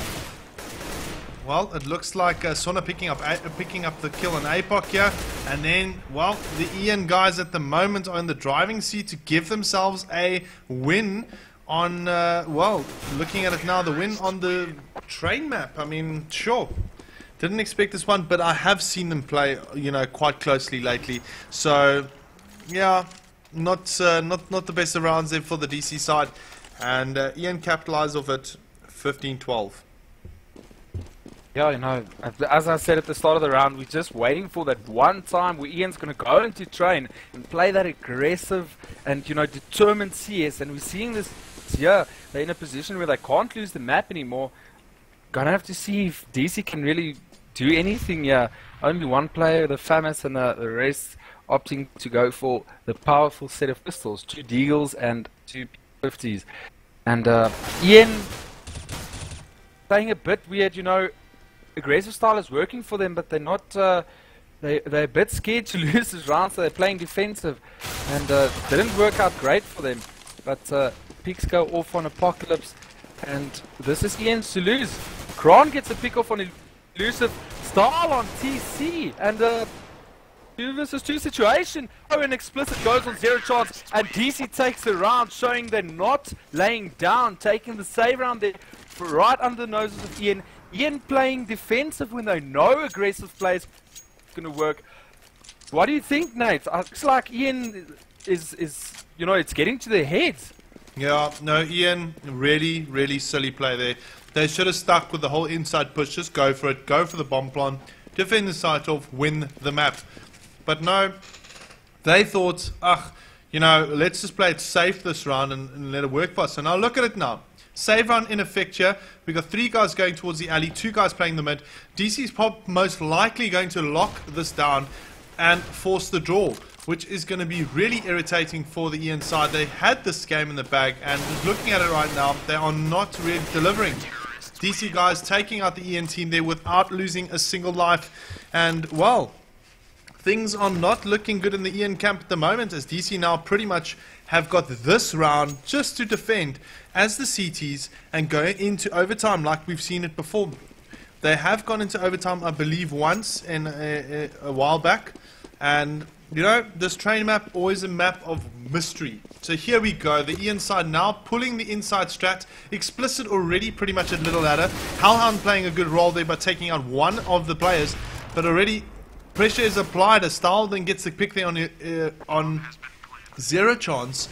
And, well, the problem is now on Ian's hands because they're kind of throwing this away. But good player from the Ian side as they bite back and get the kills, the necessary picks, and this is possibly going to be a round win here for them, and they are going to walk away with a map win. Luckily, I mean, it wasn't expected. There we go, Ian all the way through 16-14. We're going to see a third map, guys.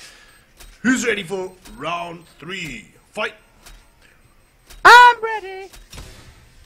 Nate, unbelievable there. And as I hoped, Ian would just think to themselves, guys, rushing inside, playing our aggressive game, worked up till this point, let's keep doing it. And there they decided to go with it, and it paid off. The aggressive style, getting the pick off there, quite early inside, forcing the rotate from DC, holding the side nicely. And looks like the map's moving to Mill. This must be a mistake. It is. Sorry, I'm just eating some chicken quickly. No problem. Oh, I have to download Mill. I don't know if they've changed the map yet. But, yeah, finally we see Ian taking the map there from DC. They've been grinding it on train and looking a bit, DC looking really confident. But Ian just edging it out there, showing a bit more maturity and sticking to the guns there in the end. And started to see the last map.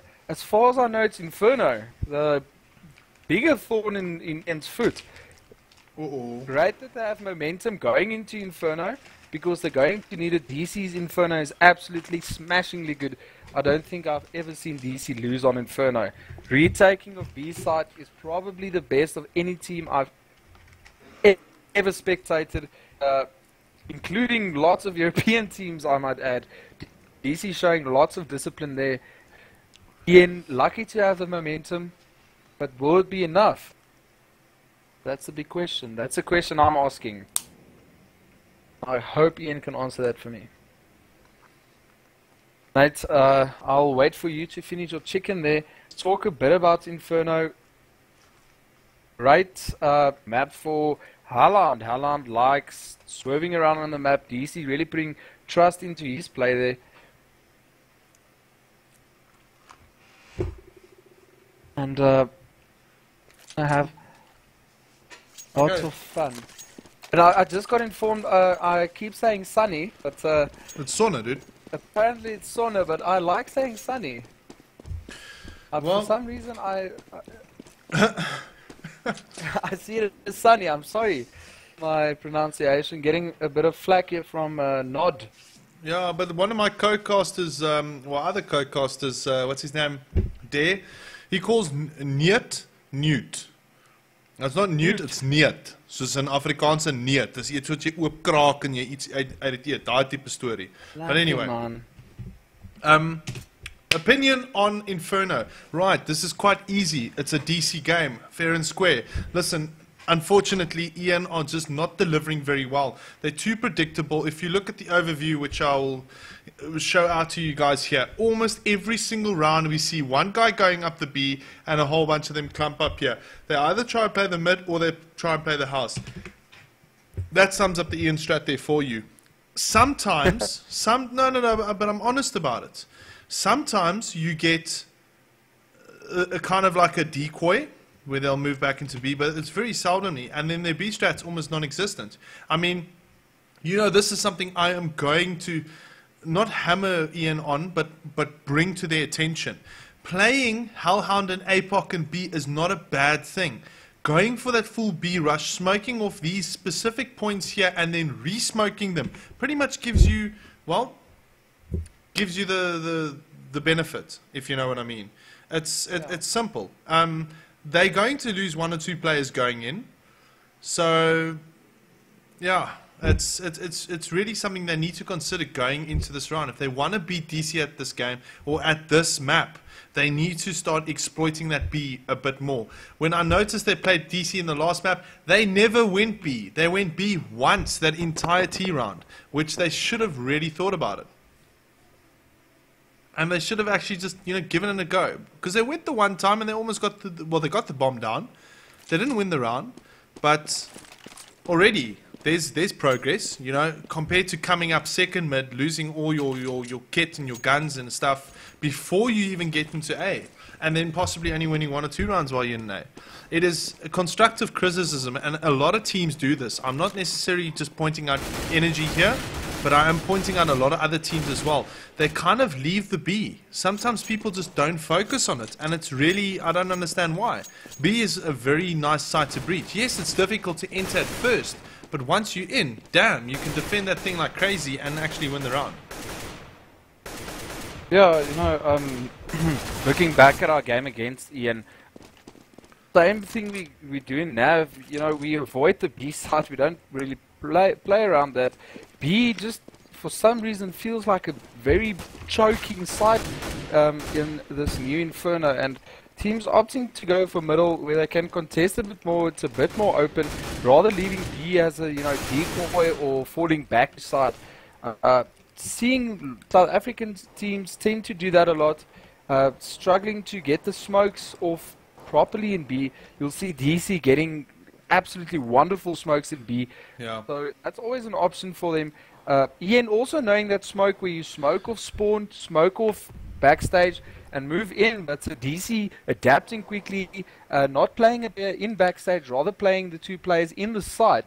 So smoke's not affecting them, and instead of, you know, trying to figure a way around that, Ian tends to say, okay guys, we're not getting to that site, not breaching it properly, we're losing too many players on the breach, so let's rather avoid it.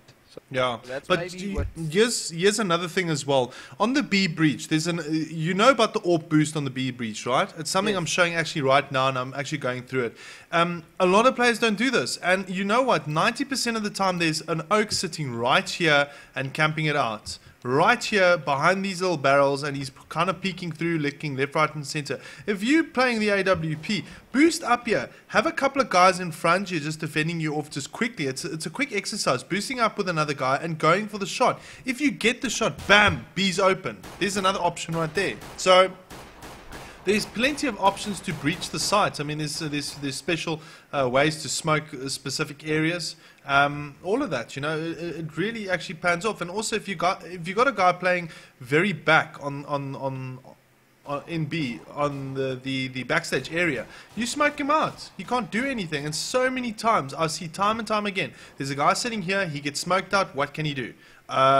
He can either go through the smoke and probably take on an onslaught of like 3 AKs, or he has to go around. So I believe that it's a psychological thing, the choking point, and that you know, people need to kind of put that into consideration. That it's not really with a well-executed strat, you can actually get into that B side and really screw up the CTs. Because if you breach that B right, okay, even better if the CTs play aggressives.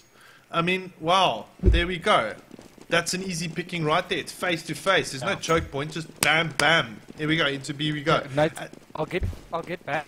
Actually, on that quickly, we just want to note here, some players don't realize is there will be on each map there must be an opening knife round. So teams will be decided on every map, and DC takes it here. I just want to reply to you on the B thing you're saying. The problem is playing against DC specifically. I agree in, you know, in general that B is an overlooked site, but especially on DC, they always have 2 options. They either play 2 guys out of any smoke spots where they take a lot of picks because DC is just, they have good picking players. And the other situation is if they do get caught in smoke, they fall back, and DC likes to, you know, re-engage the site and retake it as 5 years. And Ian not in previous games being able to handle that. And speaking about B, just going into this round, Ian once again just doing a bit of a fake thing, but they let DC rotate nicely into the map here, and Getting smoked out, running through smoke, and not the greatest idea. Style taking 2, taking elusive explicit, going on TC. And Style playing a wonderful game in mid 4. Style gets the quad headshots all around, and Style just holding mid. And Ian, bit stupid there running through the smoke. Bad decision, their part, I think. Yeah, And, so it is, you know, this is now the kind of the factor already. Damage control right here, laying down the law, and Ian playing a very silly move here. Quickly overview, here we're going to see the second mid positioning from the Ian side, and one of them goals now, instead of Nefon, will be going up the B side corridor to try and take on the guys at B. But this is a very, how do I say, a very common hold here for the Ian side. It's pretty much what they always do. So here they're going to be playing the apartment side, and now it's going to be difficult for them because they've got rifles to contend with. So they need to be quite sneaky to try and breach and use grenades. But, one of the Ian players almost getting caught off guard here by Explicit. And there we go, Explicit dropping the bomb at the door, and the rotate into effect here as we see APOC move off. So now, well, Style here with these USP, Deagle, P250, you name it. The guy really takes the picks. And Explicit at the moment coming in quite aggressively, but he, well, not in against his favor. So he walks away there with a couple of kills. I think 2 in fact. Yes, I think. And, well, DC now 2-0 up. Yo, standard start there from DC.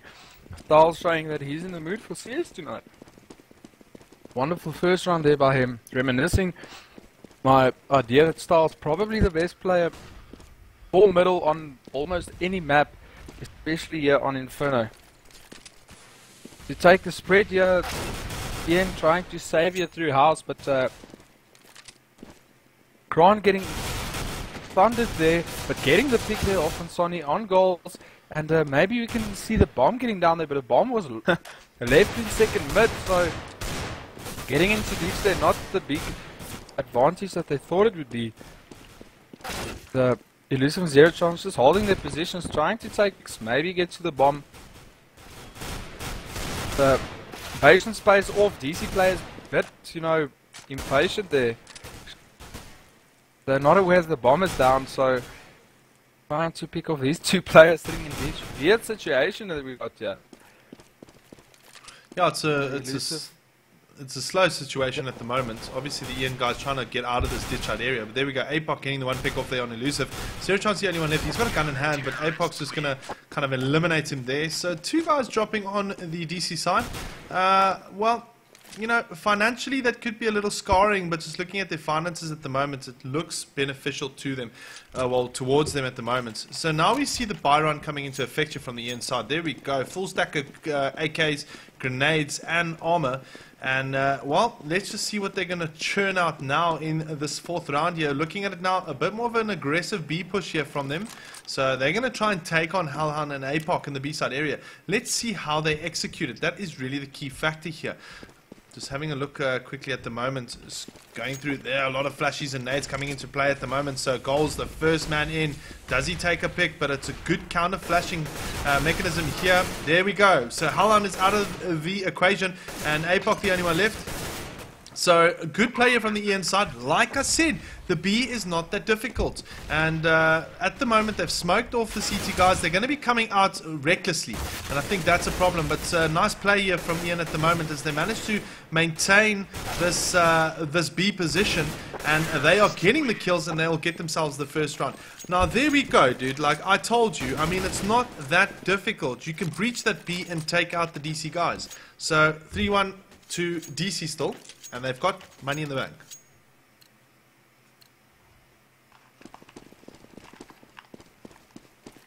zdrag, have you muted your mic again? I have not muted my mic. I quickly took a bite of my cold pizza, so I've forgotten. Don't worry, I got cold KFC, so same thing. Casters have to eat as well. We are humans, although I do sound like a robot sometimes. Their chance. Holding the mid position here. Bit wary now. Shows why Zero Chance should be wary. Gets the pick off there. Falls back. DC not playing the aggressive type of save, rather waiting for those crucial picks, and Style unfortunately not able to relive that first round there. And Haaland facing TC, Sunny and Goals. He's got a gun. Unfortunately, just not enough as Sona takes out Haaland there. Yeah. And Ian, back into the game. I have to agree with you there, you're right. They did have a nice beat take there, just giving them a round there back. And now the game is moving into the mid game, and they're quite, scores are equal. Yeah. No, it's let's just see how this pans out here. Look at this. The focus here from the EN side on the B is interesting. They are looking at the fact that they can capitalize on B, even though there's a buy round in place here. So we've got DC kind of buying up full rifles, and we've got an AWP purchase here from Zero Chance, but the whole of EN is sitting B. I am very interested to see how this is going to pan up. Slow play from them going up there. Zero Chance picking off APOC right in the beginning. There we go. Alhan going down. Ooh, unfortunately, Goals taking out one of his teammates, but still the damage is done. Only 1 for 2.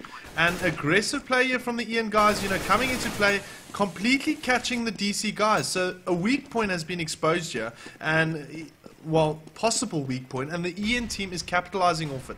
So now DC kind of forced to go for the save on the T rounds, the T spawn area, and there we go, guys. I mean, now they control this game a little bit more by kind of swinging their strats up a little bit.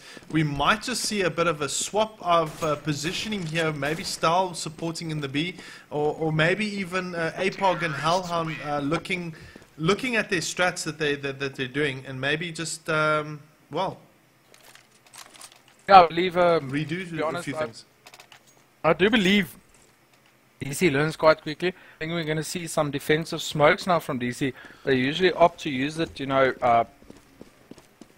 during rounds here. Apocalypse already with the smoke here. I think they're going to smoke it off a bit, play a bit, maybe a bit more aggressive here in B, and we see Apocalypse moving out here. DC does adapt to strats nicely, and the problem is I like that Ian is going for the B side, but DC picking up that early, shutting down future prospects. Oh, you see what I say? Oh. What was that? You see what I said? Like these guys are listening to the stream. No, I don't know. Maybe not. And Apocalypse is keeping his position there. Doesn't look like it. Ian waiting for that rotate, but spots nothing and decides to move the team up here. Apocalypse in a great position. Oh! And he gets the 3, gets the 4! Oh! And great position there by Apocalypse. Nobody expected him there. Nobody moved past the wall before they started their smoking. And now we see Stahl and Kron nicely making a sandwich here on TC, who's forced to go to the B side. Fortunately for him, he can walk in.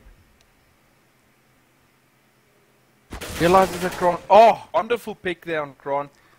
Gonna get to plant the bomb, and Style in a bad position. It's hard to attack a bomb plant here on the B side in Inferno. Moving around the back here. Gets spotted by Style though. Great play by Style. Picks off TC and leans up there. Apocalypse setting his team up for a wonderful win there. Teammate getting picked off, and great presence of mind not to fall back into B, but rather just stay there and stick to his guns. And it paid off nicely there in the end. DC leading by 4 rounds to 3. Style looking really sharp today. Listen, to be very honest there, DC were lucky. APOC did a brilliant spray there. If he didn't get that spray off, Ian would have taken this round, I can almost guarantee you. They definitely exposed the B side here. Looking at the overview now, kind of still of a full buy here from them. Aggressive play now from Kron and Explicit on the A house. Maybe it could be a case that they're not aware of Ian kind of waiting the second mid position. But this is what Ian needs to do. They need to just jumble up the strats here and keep on confusing, or keep DC thinking if DC starts to kind of figure out their way, well, we know how that works out. You know, DC kind of locks down and really, you know, works the defense on the CT side quite well. So here we go, mid-side positioning here from the Ian side. They obviously smoked off the right-hand side, but Kron and Stahl both picking up picks already. And as we can see, Explicit also coming to the party. You know, this is a lockdown on the A, and TC, the only one left here for the Ian side, really pretty much in a really tough spot now. He's got 4 DC guys to contend with, and just looking at it right now, to be very honest, I don't think this is going to pan towards the Ian side, as DC have got this round under control and should increase their lead 5-3. Just looking at it.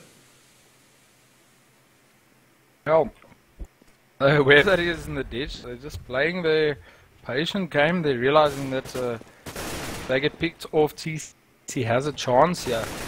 TC getting a bit impatient here. He's got 10 seconds left, and Apocalypse steps up into Graveyard and takes out TC. Yeah, just on the previous thing, you know, I rather like to think to myself that players make their own luck, and individual skill sometimes needed to, you know, when the team falls apart, you need that individual skill to, you know, one player being able to take out 3 to 4 players to swing the favor back into his favor. Yeah, as you said, the strat's not really varied, and Ian moving up quickly then to the house, deciding to use their save round to apply a bit of pressure. Interesting to see the moment they got a gun, decide to slow down, spread out a bit more, realize they can take picks now and they can actually move forward from here. This 4 versus 4, if you can get a nice pick with that AK, or the M4, sorry, then it's a game. Yeah, no, definitely. I definitely agree with you there, because you know, they got that early pick there. One of them players got picked off, but now as we can see, Sauna got the gun, gets the pick on Style. Here we go, A side open, and APOC has got to do some rotate, but maybe the Ian guys are clever enough to catch him rather than just breach the site. So they're leaving Explicit alone inside. They've got time on their hands here. They need to play clever, use their heads specifically in a situation like this. Explicit getting the pick there, Sauna getting one, Explicit getting another. And, you know, Explicit playing a fantastic role here at the moment, really just sealing it up there for the quad kill. But Ian did the right thing there, unfortunately exposing themselves to Explicit. You know, it didn't really work for them. They got the pick on APOC, so that was the rotate. If they picked them off together and breached together, they would have had the round, and they would have had the side. So the score now 6-3, and DC are starting to travel a little bit more further away from the Ian team with regards to score or round points.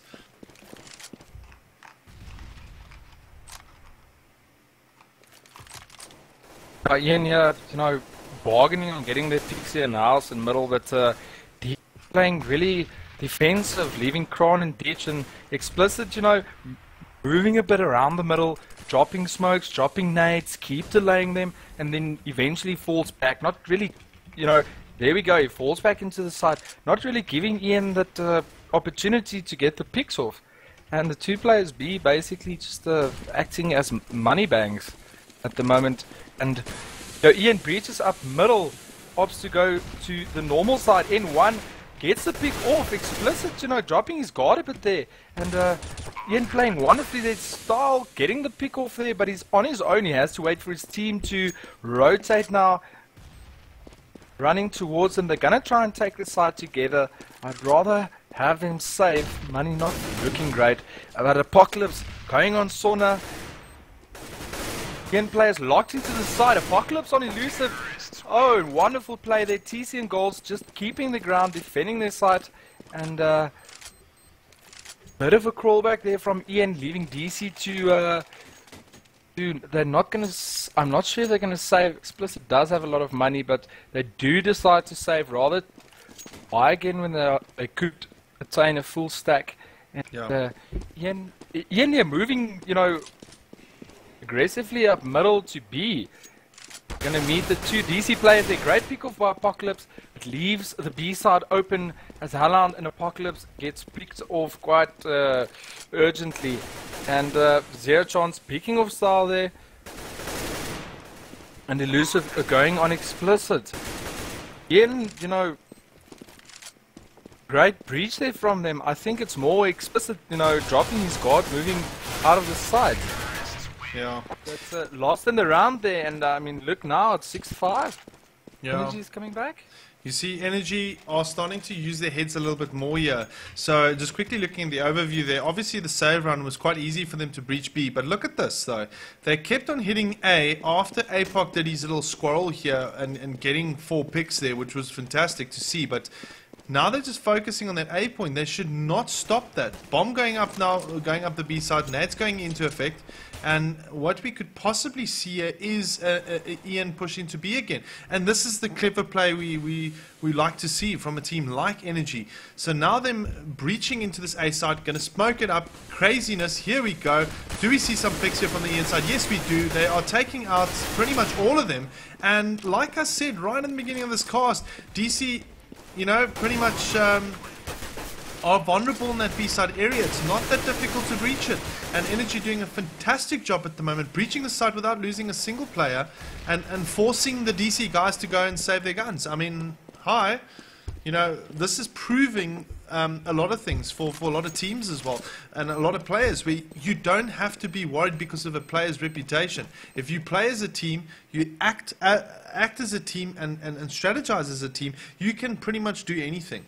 And this is what they're proving right here. They are taking out DC on the B pretty much every single round, and I think DC are not expecting it. So they need to kind of compensate now to try and perhaps give themselves a couple of rounds. The score now 6 apiece.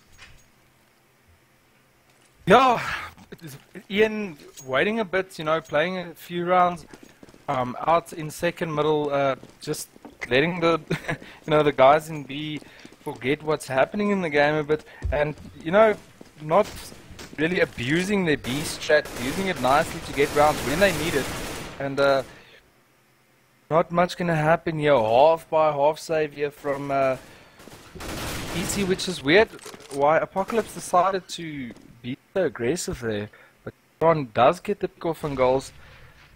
Two aggressive players meeting a point there and just slowing a bit down. Like they want to go back B.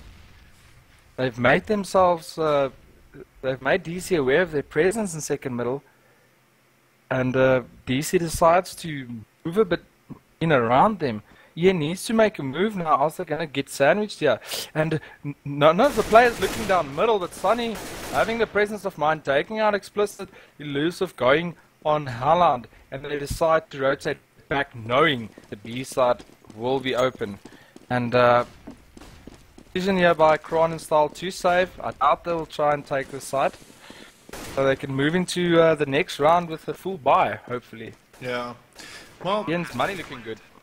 Pretty much. I mean, just looking at Ian at the moment, they're really dominating as the T side, and this is not, we have not seen this in the past. We have seen DC really cramp on them, or cramp down on them with regards to, you know, being terrorists as Ian. And now, as you can see, a bit of variation here in strategies. There's obviously been a bit of a wake-up call here for the Ian side, and now they're delivering. I mean, they're taking on the best team at the moment in CSGO, and really performing superbly here.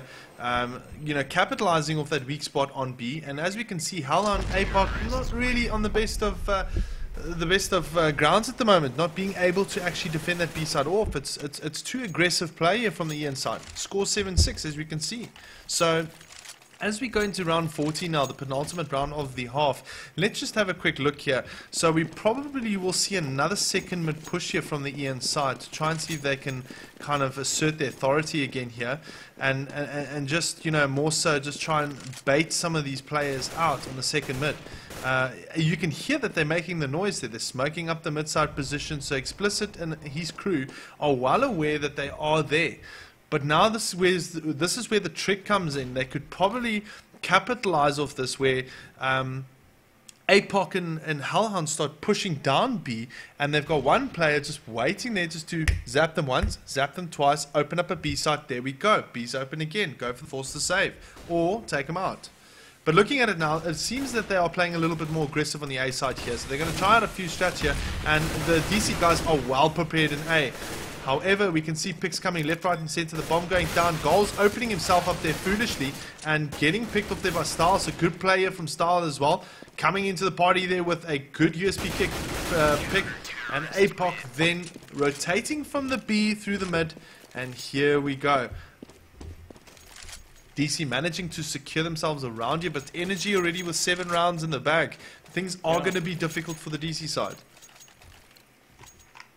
Yeah, you know, Ian able to buy now, start getting his priced off, but it's not going to help a lot since, oh, there is a player going on T-ramp, but Style opts to, you know, rather move into house.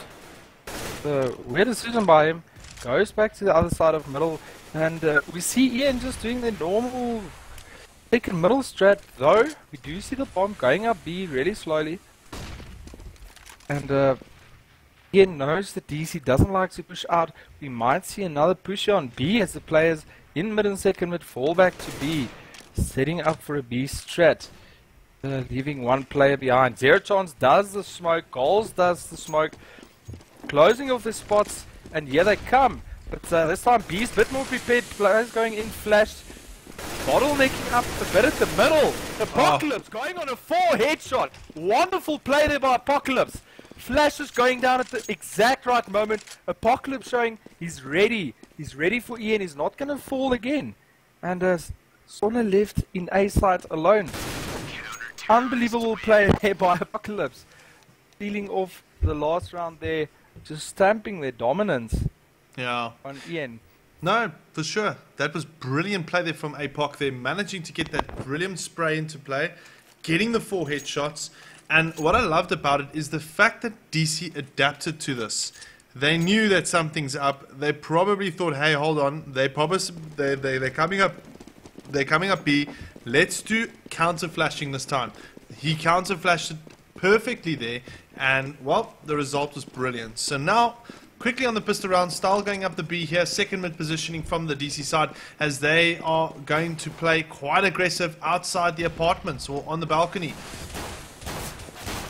And as you can see, goals being taken out there, and already the DC guys are making the impact as the T side here. They need the rounds. They know Energy have got quite a number. And, well, it's good to see the DC guys, you know, playing with some urgency this time. We've seen them being a little laxy-daisy on, well, not laxy-daisy, but just a little chilled out with regards to playing teams. And now Ian is giving them a bit more of a run. I think they're quite happy to try and, you know, kind of accept that challenge and go for it. So here we go. DC taking one back, increasing that lead to 2-0. The buy round coming into play now. Now look at this. Rifle purchases right around. There's no buy-ons, no time for messing around here. DC has got a plan and they want to win rounds. Take it away.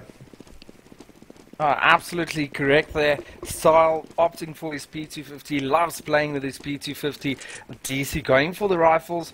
Bit weird decision though, they're moving into the closer positions there in second middle instead of going B. And Kron there spots Goals, takes him out, and standard save round here from Ian, just playing back, waiting for DC to make a move.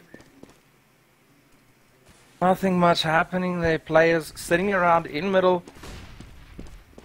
DC does decide to make a move on middle, goes up middle, moves to the left, but gets the picks off through the smoke there, and going to move back into the A side, doing the wraparound. And only Sona left. Sona is left quite often.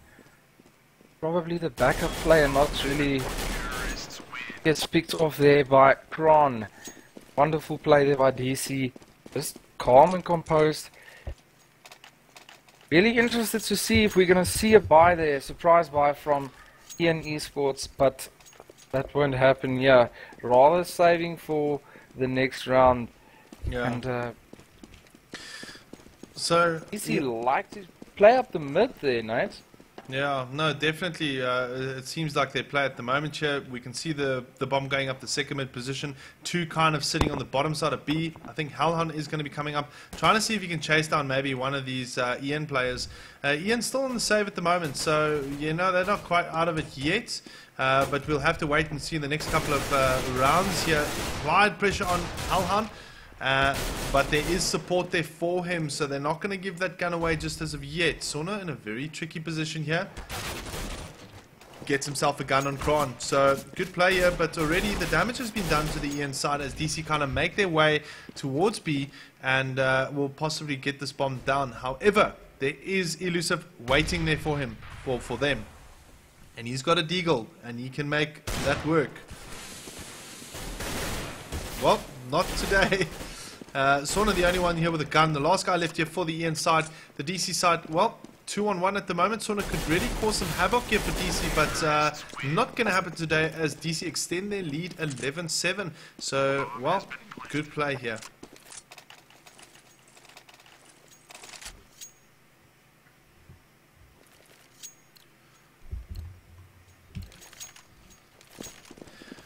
So, as we look at round 19 now, buy round coming into play here for the inside.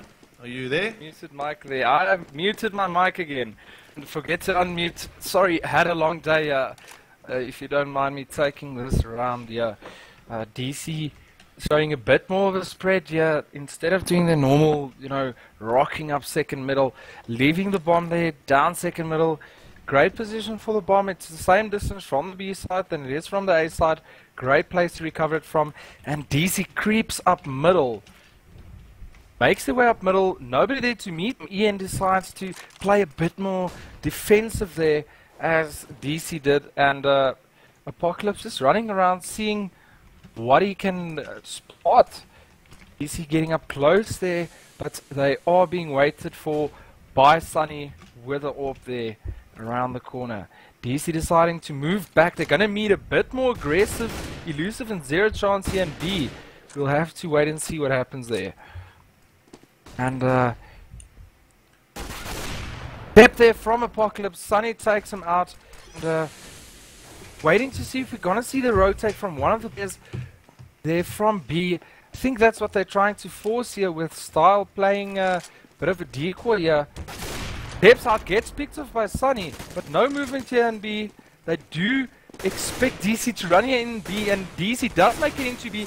Gets the pick off on Elusive, but Zero Chance cleans up Kron and Explicit and shuts down DC completely there. Great thought there by Zero Chance and Elusive not to rotate, not to fall for the trickery of the DC team there, and takes a round up, making it 11-8 in the favor of DC.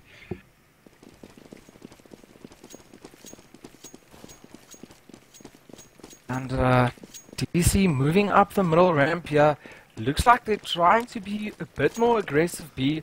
And Nate goes off, doesn't do much damage. And Apocalypse spearheading tonight.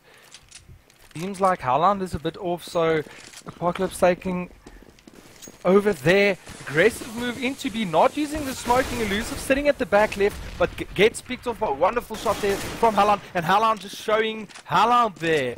Wonderful shots off there on Elusive and Zero Chance by Haaland. And DC plants himself on the side. Nice counter flashes, keeping TC and Sunny back there for a while as they spread into backstage. Again, coming close. Heading up for the retake there. It's oh, TC spots Kron. Sunny goes an Explicit. Great play there from Golds. Style taking out TC, Sunny and Golds. Left lost, great smoke there, with Golds having to defuse through the smoke, and Stahl none the wiser. Doesn't realize that the bomb's being defused, and Ninja defused there without a kit from Golds. Bit of a mistake there from Stahl. It seems like he did not hear the defuse. Yeah, no, that's the unfortunate thing with the new update as well. Like, you don't hear the plant properly, or you don't hear the defuse. And, well, it's unfortunate there for them as, well, the energy side managing to creep up another 2 rounds. Only 2 rounds difference here at the moment as the CT side. Save round in effect here for the DC team. It's going to be a hard mid push here from them as they breach through. Oh, fantastic shot from APOC there on TC. And all of a sudden, pressure applied. Sona then managing to exchange here. So we've got a 4-on-4 situation. And now we're going to see Sona Style coming around the corner, engaging, getting the kill there on the goals. So it's a good round here for the DC side at the moment. Kind of getting 3-on-3.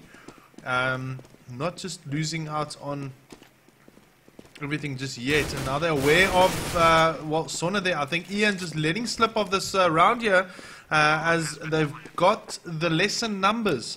Zero chance and elusive. Zero chance only having a P250 there, so he's going to have to use whatever he's got. It is a gun though that can make the damage. Zero chance on the rotate. Sorry, elusive coming in on the rotate. He gets the one pick on explicit, so good start here for the Ian side on the retake. And now we just take, well, it's just slow play here from them. Elusive now also coming to the party with another one. He's still got Style to contend with. Style just hiding it out, not peeking, but they're going to run out of time here. And good play here from Style, getting the double kill and giving DC their 12th round. Yeah, you know, DC here again showing composure there. Style hiding there in ditch, getting the double kill. I do like double kills. It's a great feeling when it happens. And DC looking great. Ian holding on. Only Sunny playing wonderful play there around you know, the arch area by A. And DC spreading out. Apocalypse going for the jump there. Wireless team backs him up with spreads. Spots a player there. TC not seeing Apocalypse jumping, getting shot in the back there. But yeah, not expecting too much. They are saving. Forces Apocalypse there into the black room. Explicit getting the pick off on goals. And zero chance. Elusive Sunny just waiting. Zero chance peeks out but doesn't get the pick off on Halland. And Kron cleans up Sunny there. Elusive alive last. Bomb is planted there for DC. Elusive. Now opting to save the AK. Going to sit back here, but I don't think DC is just going to leave him with a gun there. And we already have a search party going out. Explicit making his way up Banana. And me trying to make the most exciting of this save round. As Explicit peeks around the corner here, moves slowly, and Elusive laying around the trailer here, wants to get the pick off here, but we don't see DC really making a move as the bomb explodes here. And no engagement in this round. And as we move into, looks like my maths aren't really good, so there's a few rounds left. 13 rounds for DC against the 9 of Energy Esports. And DC looking strong. Sunny, Ian clawing on being able to buy guns this round. But DC, aggressive second middle here. Doing their normal spread with Apocalypse jumping into house. It's been working for him. But seems like Apocalypse replacing Halland's aggressive style here tonight. Great switch there from DC, deciding, Apocalypse's aim is in. He's playing a fun game. Let's put him on point as he moves out into an aggressive, defensive effort here from Ian on mid. Flashes go off, shots go off here from ditch side as DC slowly moves into A side. Nice defense there by Sunny. DC, spread out a bit and not sure what they were trying to do. They're not really backing each other up there as they are stuck into the odd side of middle. Oh, wonderful play there by Gold. Takes the 3, gets a nice spray off there, and again staying there in the game. But DC has a lot of money, so they're not going to be too worried about losing around there. Yeah.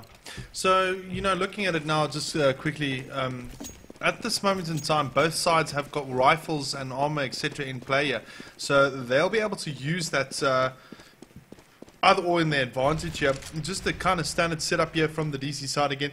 A little bit more favor towards B at the moment as we see that bomb kind of going towards B.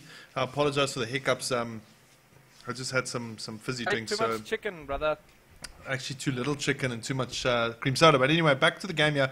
We're just seeing the second mid kind of middle push here from the DC side. They're obviously going to try and force the rotate. That is really their ultimate plan at this moment. And just looking at it now, maybe just a bit of pressure there applied to Kran at the moment.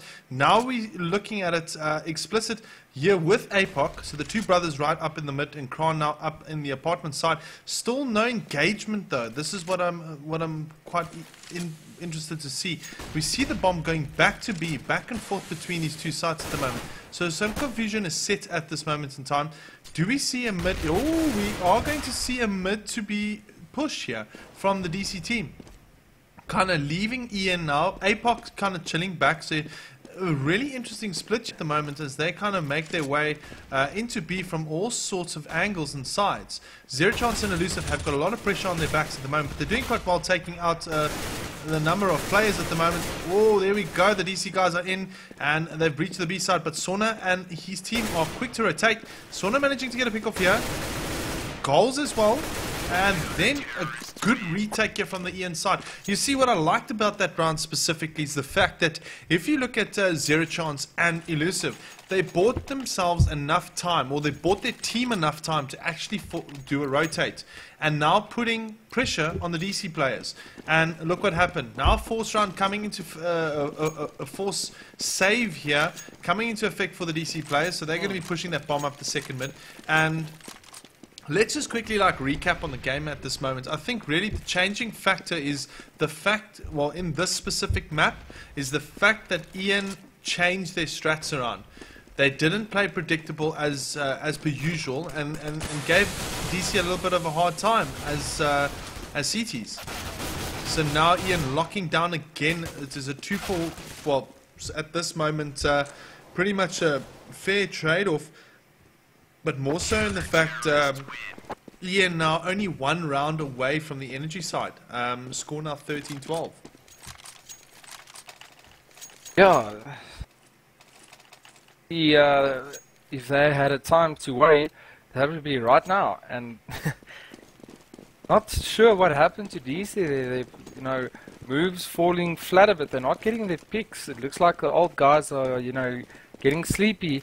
We understand that with age, your body wants to go to bed a bit early, but I'd hope for DC to stay awake just a bit longer and see if they can take this round now. Doing the same thing, sending Apocalypse aggressively into house, on there to assist.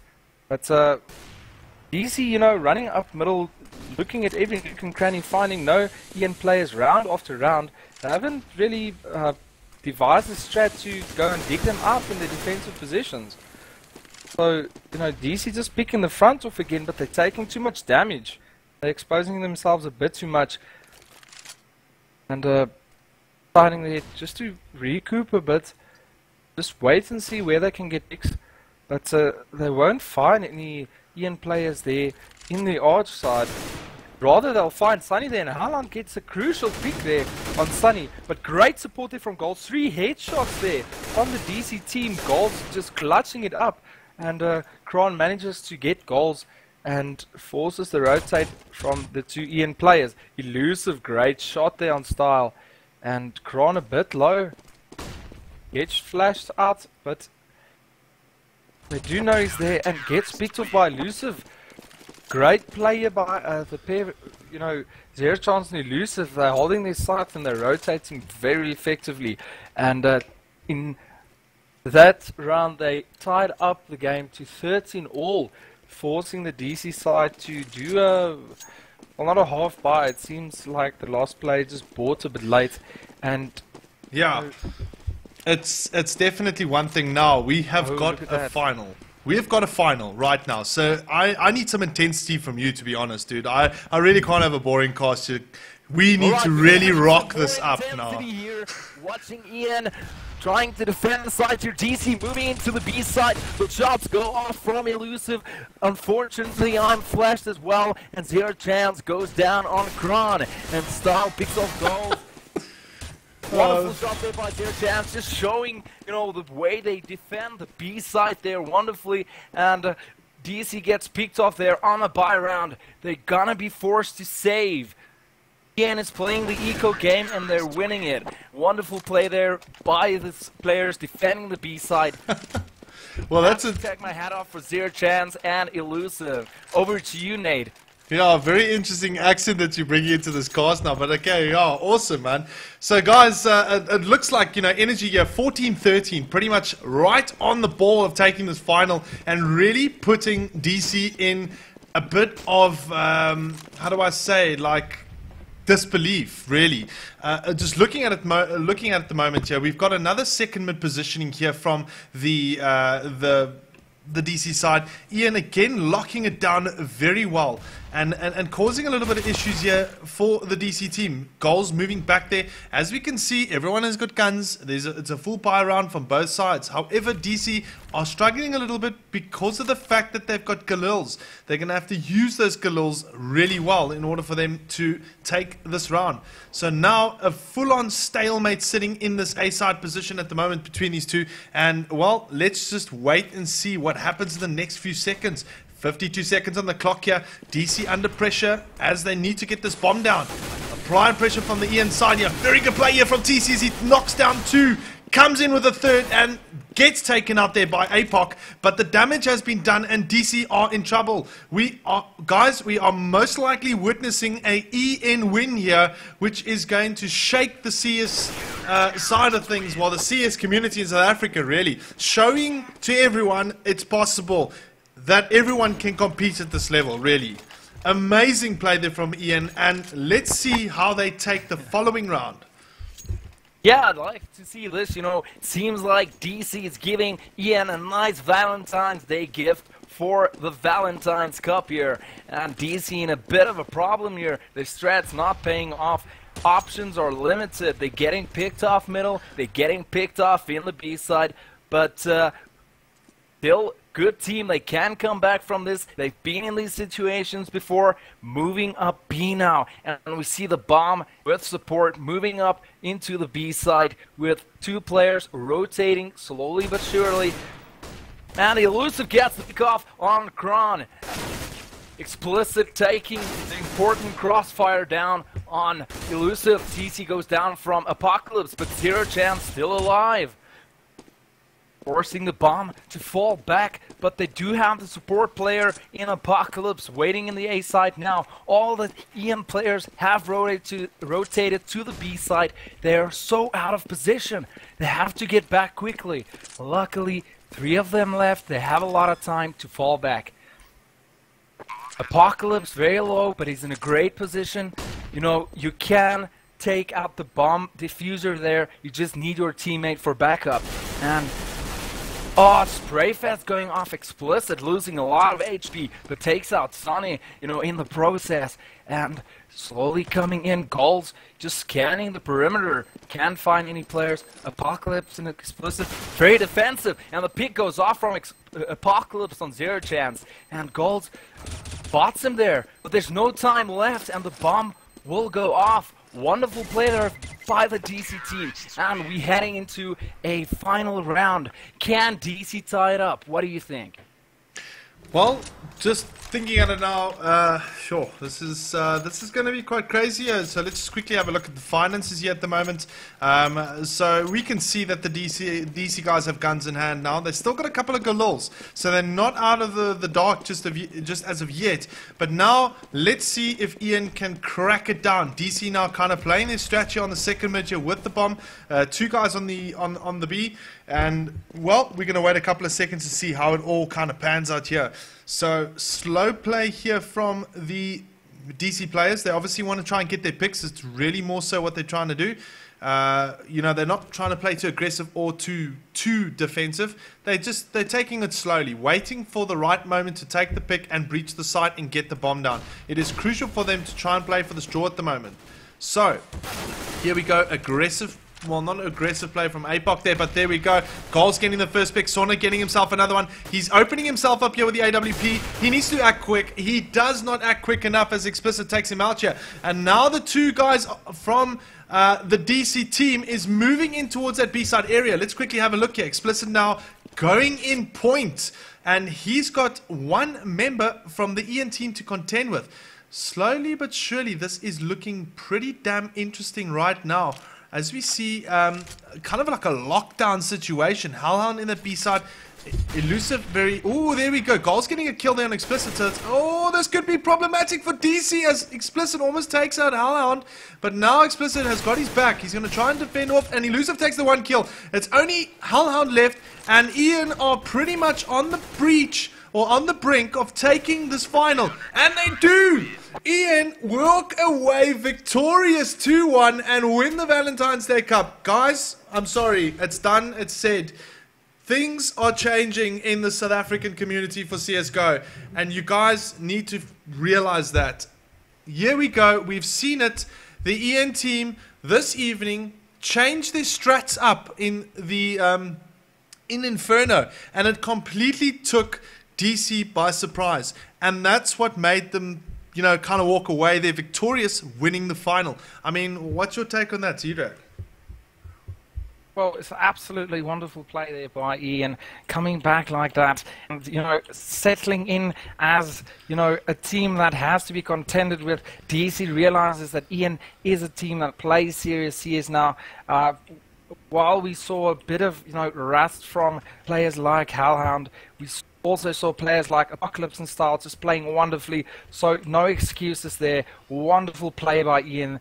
Absolutely, you know, great CS to watch. I had more fun watching the game than casting it, and I hope to see more from this Ian team. They do have one title under their belt now. It might be the Valentine's Day Cup, but they went through it and they took out the best team in South Africa to take the cup. And yeah, I don't know what to say anymore.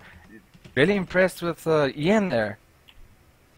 Yeah, no, I think Ian definitely delivered on the end. There's nothing more I can really say with regards to that.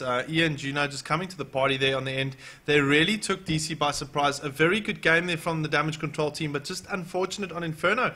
I don't know if it maybe they just, you know, kind of didn't have it going for them this evening, but I could see a change in the Ian team, to be honest. And like, I have been following a couple of their games, and well, to be honest, you know, I did not expect Ian to change up their strats, and that's what they did. They came to the party. They changed their strats up. They started focusing on B a lot harder, and look at the results. They got 7 rounds as the T side, and there we go. They walked away as winners of this final.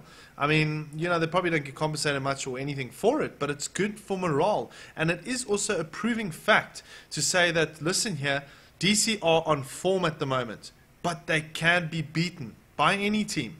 I mean, we saw your team come close to beating Ian on Inferno, and Ian beating DC on Inferno, you know, and you guys getting beaten by another team. It's all mix and match, you know. On the day, situational things should be put into consideration, understandable. However, just the general aspect of competitive CS in South Africa is good. We just need to really come to the realization that it's not just the Ians and the Bravados and the DCs that will take the finals.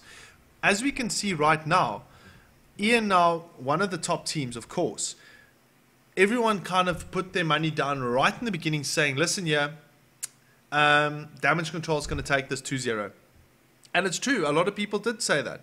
And look what Ian did. Ian turned the game around and gave us a final worth watching, worth casting, and, well, they walked away with a win. Yeah, no, that's much needed confidence for the Ian team. I think going into the next comps, we might see a bit better performance from them. I think matching or mixing up their strategies and being a bit more aggressive and just looking, you know, full of heart and full of life. It's great to see from the Ian team. Like to see more of that from them. I hope they learn from this, and I hope they take this, you know, as an example of what they're capable of.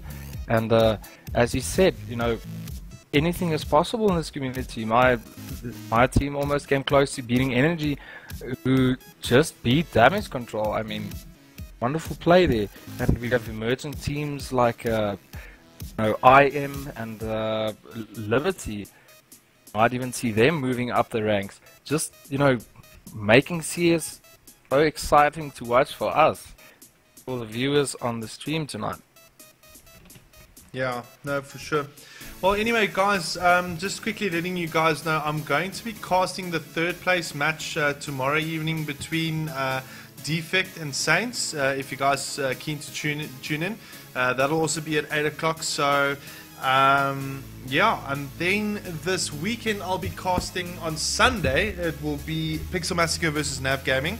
That will also be at about 7, 8 o'clock. So you guys must definitely tune in there to watch some of the other Premier teams go and have a crack at each other. Otherwise, there will be a couple of Quake Live casts, I think, on Thursday evening on nAvGamingTV. Probably some Dota casts as well during the weekend, and perhaps 1 or 2 League of Legends. But we'll have to wait and see what the casters' schedules are. Anyway, guys, thank you very much for joining in this evening. It's good to see that we had a couple of viewers tonight watching this final here between these two very, very good CS sides, and a surprise win there for the Energy team, walking away there 2-1 in the final. zdrag, also, thank you very much for co-casting with me this evening. It was very fun and entertaining listening to you at the very end there, changing up accents, etc. Definitely it was awesome. Alright, thank you for having me, and thanks guys for listening. Have a great evening. Cool, guys. Yeah, so we'll probably see you tomorrow evening, and then we'll see you on Thursday evening, where we've got 2 Quake Live casts. We've got a Clan Arena, and then we've got a Premier League duel match that we'll be casting as well. For now, yeah, we'll see you guys tomorrow evening. Have a good evening. Sound muted.